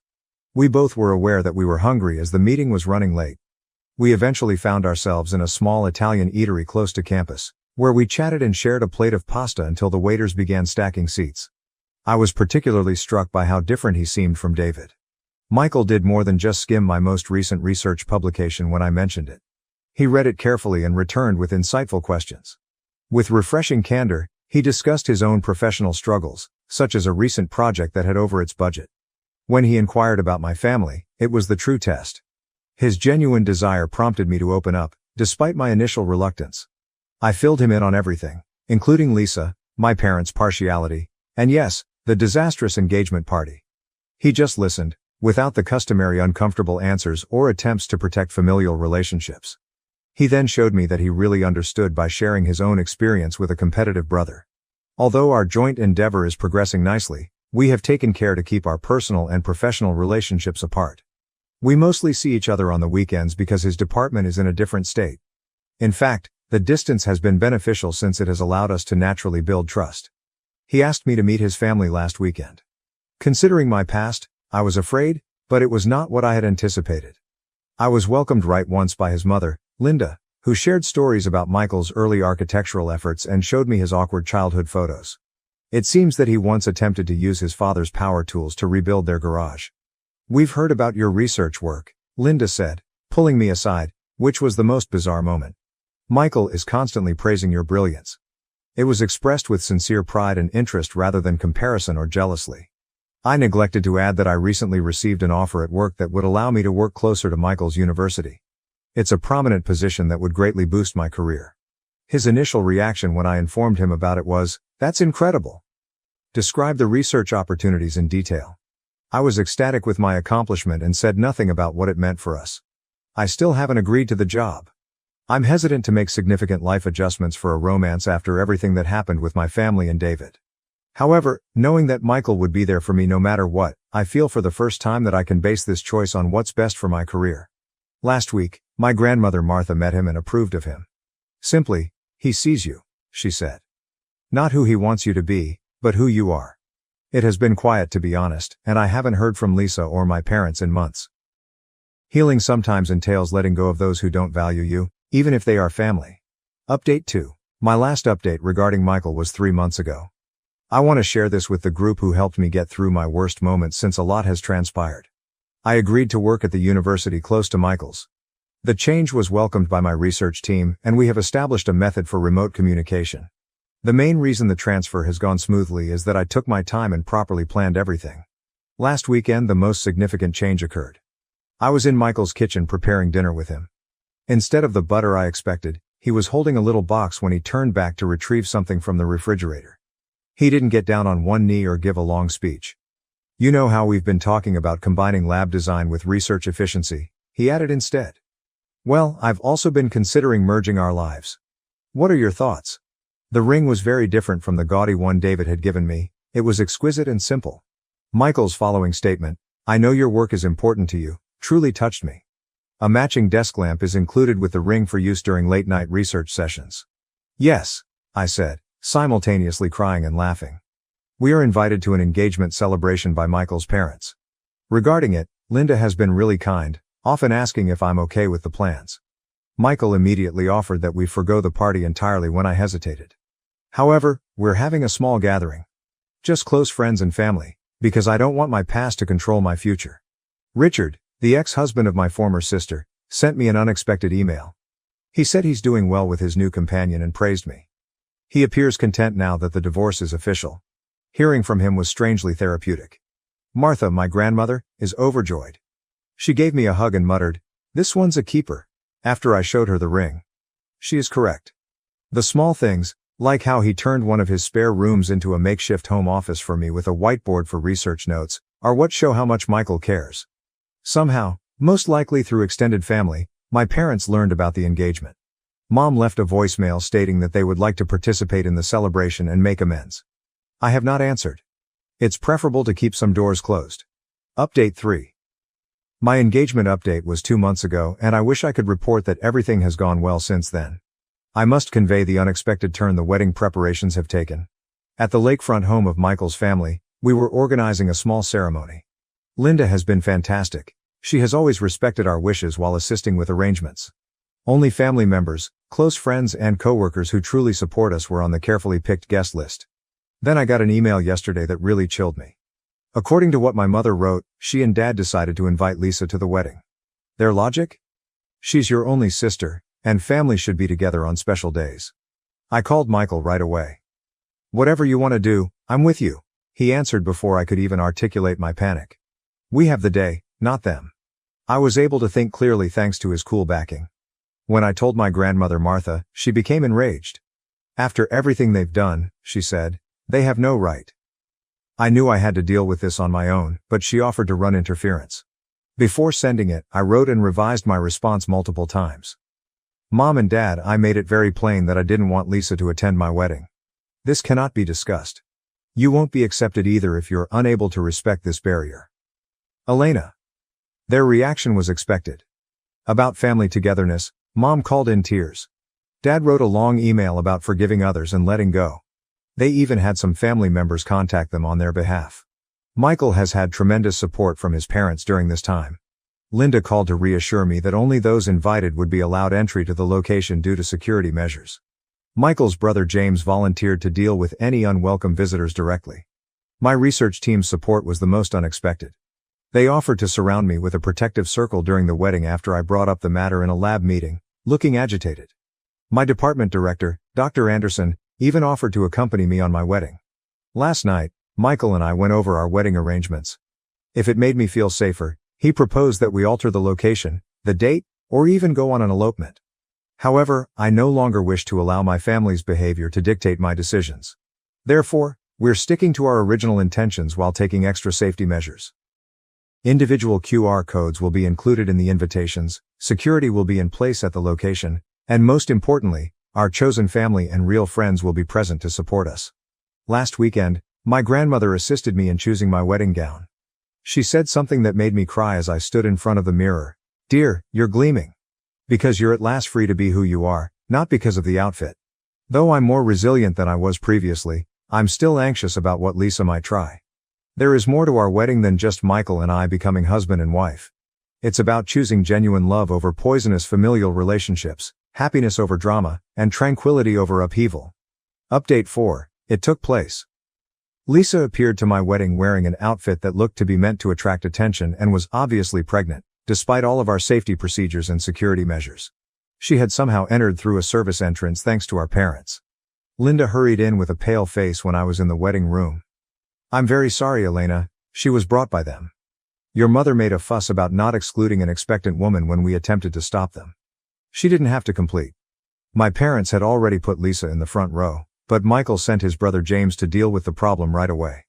I felt sick to my stomach when I saw the same smug expression on her face that I had witnessed at my engagement party with David. I inhaled deeply and turned to face the mirror. My wrist was adorned with a handcrafted bracelet fashioned by my research team, the exquisite clothing grandmother Martha had assisted me in selecting, and Michael's first present to me, a lovely necklace including a little microscope pendant. "What do you want to do?" When I called Michael, he inquired. "They can still be taken out, or we can put it off. I support you no matter what you decide." I realized then that I had allowed them to dictate my happiness all my life. Not today. "We're getting married," I stated confidently. "They can stay, but I'm done letting them write my story." The ceremony got underway. Dr. Anderson, the director of my department, escorted me down the aisle with pride. Everything else vanished when I saw Michael waiting for me with love and compassion in his eyes. We exchanged vows that we had written ourselves. Everyone laughed when Michael pledged to constantly support my scientific endeavors, adding, "Even if it means converting more rooms into lab space." From peer reviews to late-night science talks, I vowed to be his partner in everything. The reception followed. I believed I was ready for anything, but I was surprised by what transpired next. Lisa pretended to be the maid of honor and got to her feet, holding a glass of champagne. She began by describing how she had saved me from making terrible mistakes, and how she was always looking out for her big sister. Beneath the table, I felt Michael's fingers clasp mine. I noticed my research team stiffening up, poised to step in. Linda was getting up from her chair a little. However, for the first time in my life, I was able to fight my own fights without assistance. Calmly and professionally, as I would have addressed a lecture hall, I stood up, holding my own glass. "I think it's time for the bride to make a toast of her own," I replied. What came next? Well, that merits an update of its own. Let's simply say that speaking your truth with dignity might sometimes be the best form of retaliation rather than being silent. Update 5. Here is what transpired when I made my toast after my previous update regarding Lisa attending my wedding. As I stood there, staring at my sister's arrogant face, I experienced an odd feeling of peace. I'd been lecturing academically for years, so I knew how to control a room. I started by saying, for those who don't know me well, I'm a scientist. We work with truth and facts. So allow me to share some family-related truths. There was a silence in the room. My sister, who was married at the time, was in bed with my then-fiancé 3 years ago. My parents were more concerned with preserving Lisa's reputation than with my wounded heart when I found them. At last, Lisa's smile wavered. Tom, her husband, whom she had brought as a sign of family unity, suddenly got to his feet. His voice was tight as he asked, "The baby, Tom? Is that why you've been avoiding the paternity test?" There was an overwhelming quiet in the room, Lisa placed a protective hand over her growing tummy. I went on, speaking steadily. There has always been a trend in my family. Lisa's happiness comes first. They pleaded with me to remain silent after she ruined my first engagement. They helped her get in when she arrived here without permission. But today, I said, is about true family, the type that makes you stronger rather than weaker. My research group, who take pride in my accomplishments. Michael's family, who embraced me with unmatched warmth. My grandmother, who never failed to recognize me for who I am. Tom was the first to go. Lisa called his name and ran after him. My mother was crying as my parents followed. The room's atmosphere abruptly lightened when the door closed behind them. Then my grandmother got up and held up her glass. In her own words, to Elena and Michael. To truth, to real love, and to the family we choose. The remainder of the reception was excellent. Everyone relaxed without the burden of pretense. My study team secretly practiced a surprise dance, which they performed. I found out the following morning that Tom had requested a paternity test and filed for divorce.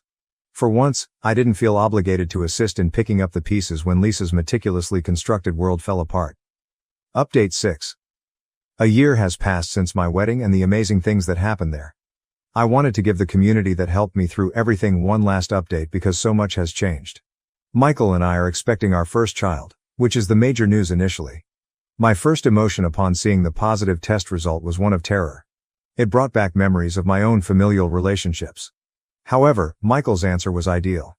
He wrapped his arms around me and said, "This kid's going to have the best mom, a brilliant scientist who knows how to love unconditionally." The family of Michael and Linda has been amazing.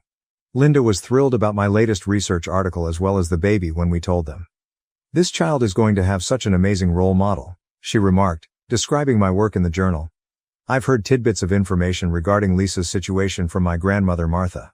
Tom's suspicion that the baby wasn't his was validated by the paternity test. She is currently trying to start again while living with our parents.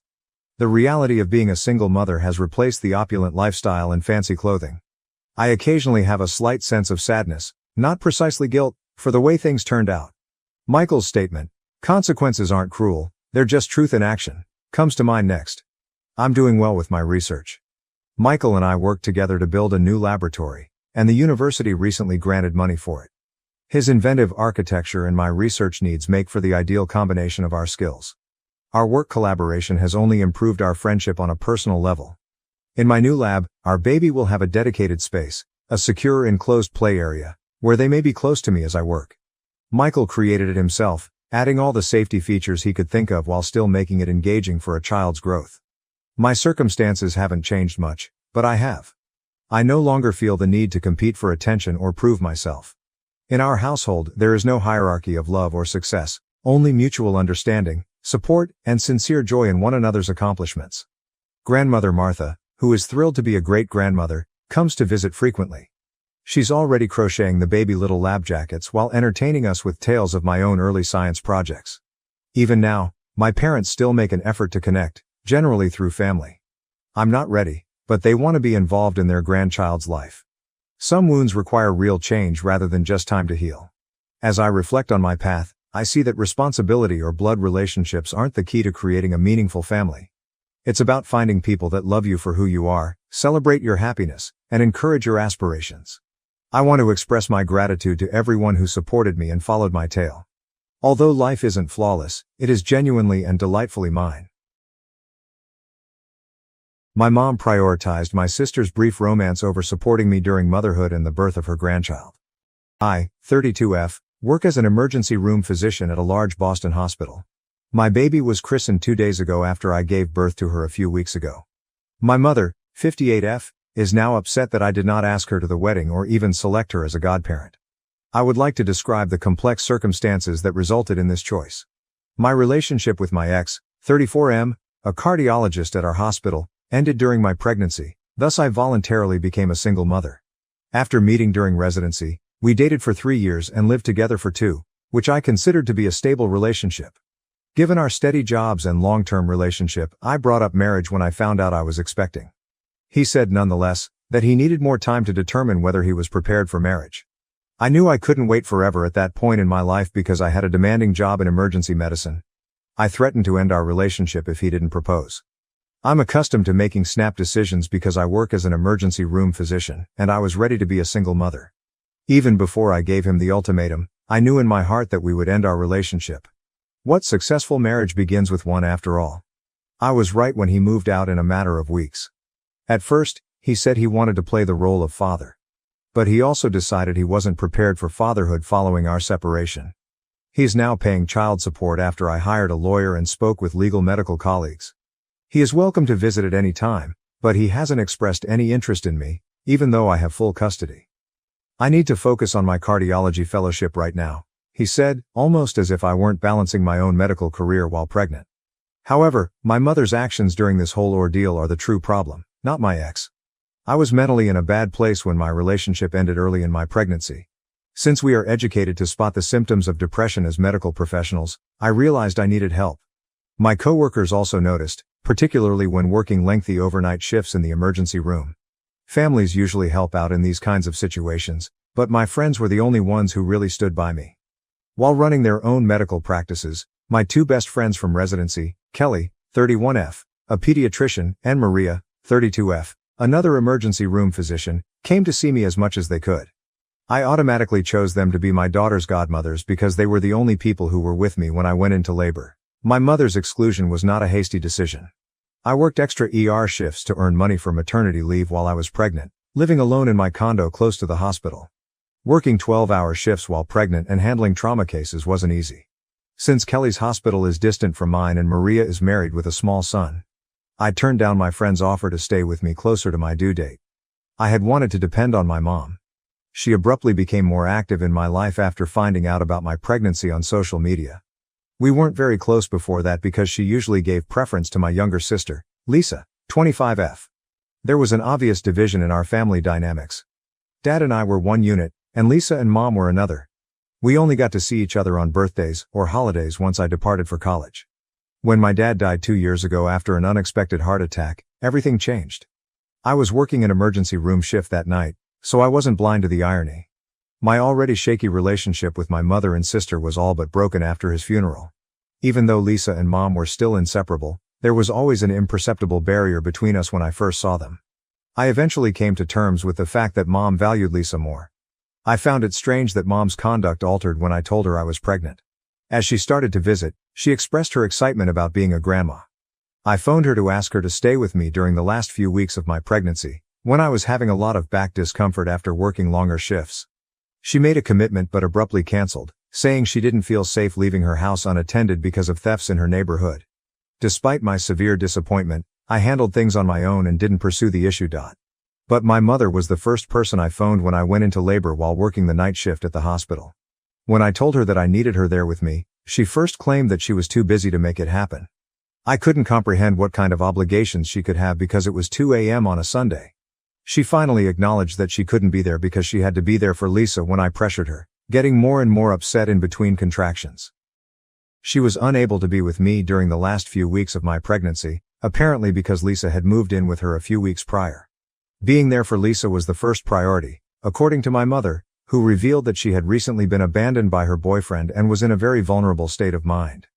I was in too much pain to fight, but I honestly couldn't understand how anything could be more significant than being there when your grandchild was born. I hung up after she gave me her explanation and instead called Maria and Kelly. Maria, who works at my hospital, arrived in 15 minutes, took care of all the medical papers, and Kelly arrived right in the delivery room. They supported me the entire time, including helping me get settled for the next few days until I felt confident enough to be alone with the baby. In contrast, my mother didn't get in touch with me for a whole week following the birth of my child. Behaving as casually as if nothing had happened, she texted to ask whether she could come that day. "Hello, sweetie. I thought I'd stop by today to see my granddaughter," she wrote in her message. "What time is most effective?" I didn't reply since that really got under my skin. I acted as though I wasn't home when she unexpectedly arrived that night and stayed until she departed. After that, she kept messaging and tried contacting me multiple times, but I never answered. It's amazing that she never felt the need to express regret or even to admit what had occurred. She continued to send texts like, "Missing my grandbaby" and "Can't wait to babysit," acting as though nothing was wrong. She must have noticed I was angry with her after a time. But rather than offering a clear apology, she had Lisa text me to try to justify what she had done. The fact that Lisa's letter began, "I'm really sorry that Mom couldn't be there because of me when you went into labor," only served to exacerbate the problem.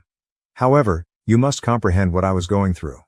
She went on to say that after dating him for just 2 weeks, she had been dumped by someone she had loved for a very long time. She seems to have had feelings for this man since college.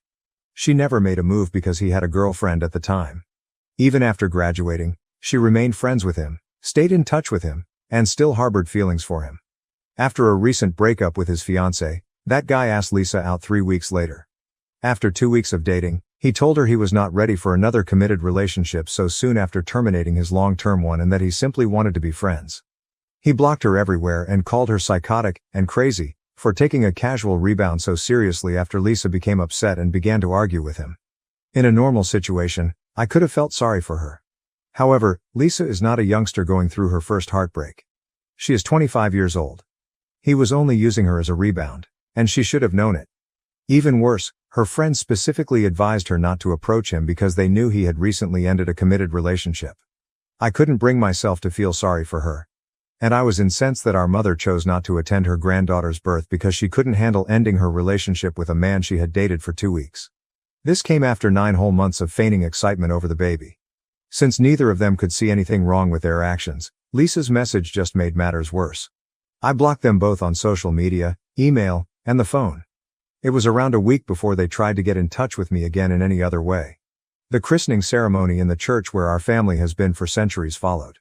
Only a few of my hospital co-workers attended the small, private ceremony, including my aunt, with whom I have a great relationship, and my godmothers, Maria and Kelly.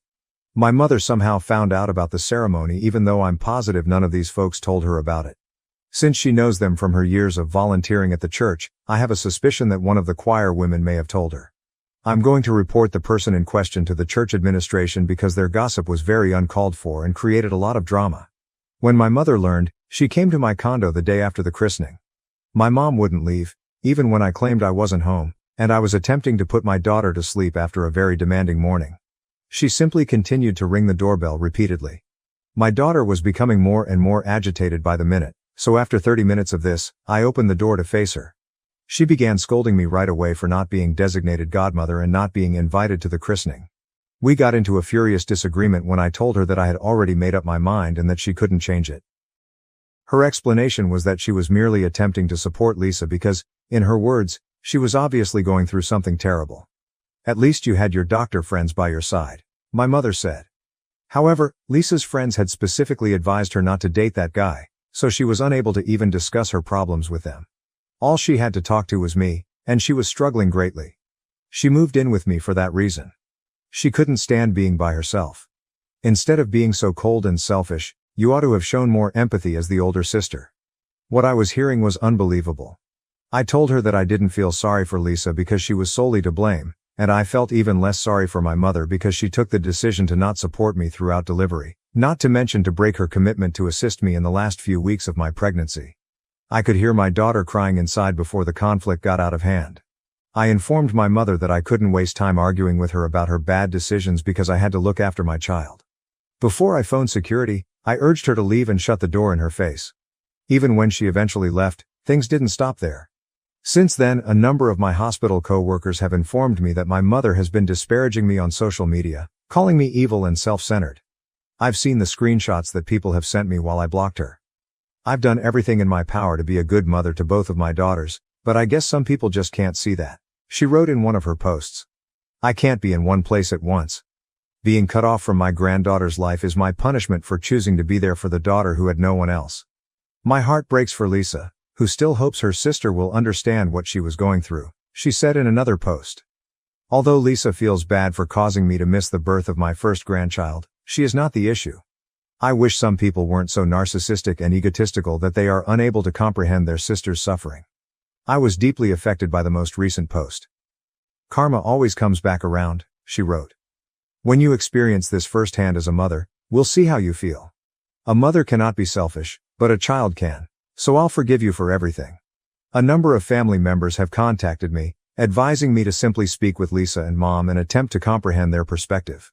My mother's posts have even been shared by certain members of my extended family, who have commented on them about how I'm tearing the family apart. I want an outside opinion even though I don't think I've done anything wrong.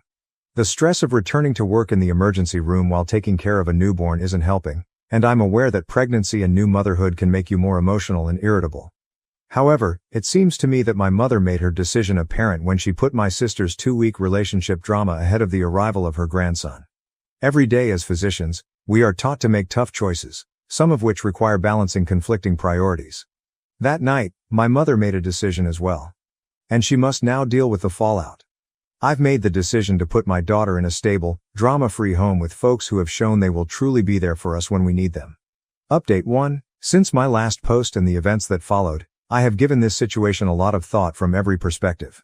Since some of you requested to see what was being stated, I would like to share the specific postings my mother has made since her social media campaign has escalated. I have tried my best to be a good mother to both of my daughters, but I guess some people just can't understand that I can't be everywhere at once, she wrote in her initial post. Therefore, I made the decision to support the daughter who was experiencing the greatest type of heartbreak and had no one else to lean on. Yes, that makes me the world's largest villain, but what does that make the daughter who excluded me from her life for such a trivial reason, and who refused to let me attend my granddaughter's baptism, any less of a monster? The epithet heartless would be appropriate. A few hours later, the second message said, I feel very sorry for Lisa. Lisa continues to hope that perhaps my other daughter will be understanding and attempt to comprehend what she was going through despite everything that has transpired. But I'm aware that it's useless. I know Lisa isn't the issue, but she doesn't want to be the reason I never get to be my first granddaughter's godmother. All I want is for her to see that and quit holding herself responsible for whatever has occurred. Additionally, I wish that some individuals would quit being so narcissistic and egotistical that they are unable to comprehend their sister's suffering. Yesterday's post, Karma Always Strikes Back, was the most current. A mother cannot be selfish, but a child may, so I will see you through this as a mother and forgive you for anything. She has shared numerous depressing statements about the challenges of motherhood in addition to these significant posts. She has gone to considerable lengths to describe all the drama in detail and paint me as the bad guy for everyone who contacts her directly to ask what's going on. I handle actual situations on a daily basis as an emergency physician. I find it not only upsetting but almost amusing when my mother and family attempt to portray my sister's 2-week relationship drama as some sort of serious problem that excused her from attending her grandchild's birth. I've received regular messages from a number of my relatives and uncles accusing me of being needlessly harsh with my mother and sister. One aunt even said that I should get therapy before I irreversibly harm my relationship with my family since I may be stubborn because of postpartum depression. Additionally, I've gotten messages from members of my extended family that I haven't spoken to in years. They are all suddenly quite knowledgeable about the dynamics of my family. They constantly talking about how supportive my mother was during my pregnancy, conveniently ignoring the fact that her support primarily took the form of remarks on social media and sporadic visits when it suited her. I'm even more sure of my choice now that I've read all of their messages and seen my mother's posts. That night, my mother made her decision. Her daughter going into labor was not as important to her as my sister's romantic disappointment. The facts won't change, no matter how much she tries to change the story. I will refrain from participating in their social media drama. I won't try to explain myself or post my side of the story to relatives who have already made up their minds. My daughter and my career must be my top priorities. I have to take care of a newborn while working 12-hour shifts in the emergency room. I don't have time or energy for folks who are solely interested in making my life more stressful. Through it all, Maria and Kelly have been amazing. In addition to bringing food and checking in on us, they have been volunteering to monitor the baby while I take a break between shifts. I want people like this in my daughter's life, people who are there when it counts, not just when it's convenient. So, no, I don't believe I'm being harsh or callous. Regarding who I can and cannot rely on, I'm being practical. I made my choice and my mother made hers. Update 2. Since my last post, which was about a week ago, things have gotten much worse. My mother must have realized that her online drama campaign wasn't receiving the response she was hoping for because I haven't replied to any of her posts on social media. She made the decision to come see me again this morning, but this time she brought Lisa along. After a particularly long night shift in the emergency room, I was at home trying to get my kid to go asleep when they unexpectedly arrived. They said they wanted to apologize through the door, but I didn't want to get into another argument right then. I was aware that they would ultimately want to clear the air, which would entail repeating everything that had transpired, even if I answered the door and they apologized. I lacked the mental and physical stamina to do that. Through the door, I informed them that I had just placed my kid to sleep and was occupied with her. I clarified that if they truly wanted to apologize, they would have to wait until I was free to speak because I wasn't in the right frame of mind for a conversation at the moment. Knowing that if I was impolite, they may start yelling and wake my daughter, I made an effort to be as courteous as possible. However, they began yelling anyhow, so I shouldn't have bothered to keep things civil. They drove all the way here, and I had refused to even open the door to let them in, so they started scolding me for being rude. Just so you know, I hadn't requested that they do any of that. My mother began yelling at me, accusing me of destroying the family and using my daughter as a weapon against her. Lisa added that I was being theatrical and self-centered about the whole thing. Despite the fact that a baby was napping inside, they continued to get louder and louder. Something inside of me exploded as I heard my daughter begin to stir and fuss via the baby monitor. I opened the door and made it clear that I would call the police and request a restraining order if they didn't leave my property right away. They appeared surprised, most likely because they didn't think I would defend myself. My mother attempted to explain that I was exaggerating and that, as a grandma, she had rights. At least Lisa appeared to understand that I wasn't playing a bluff.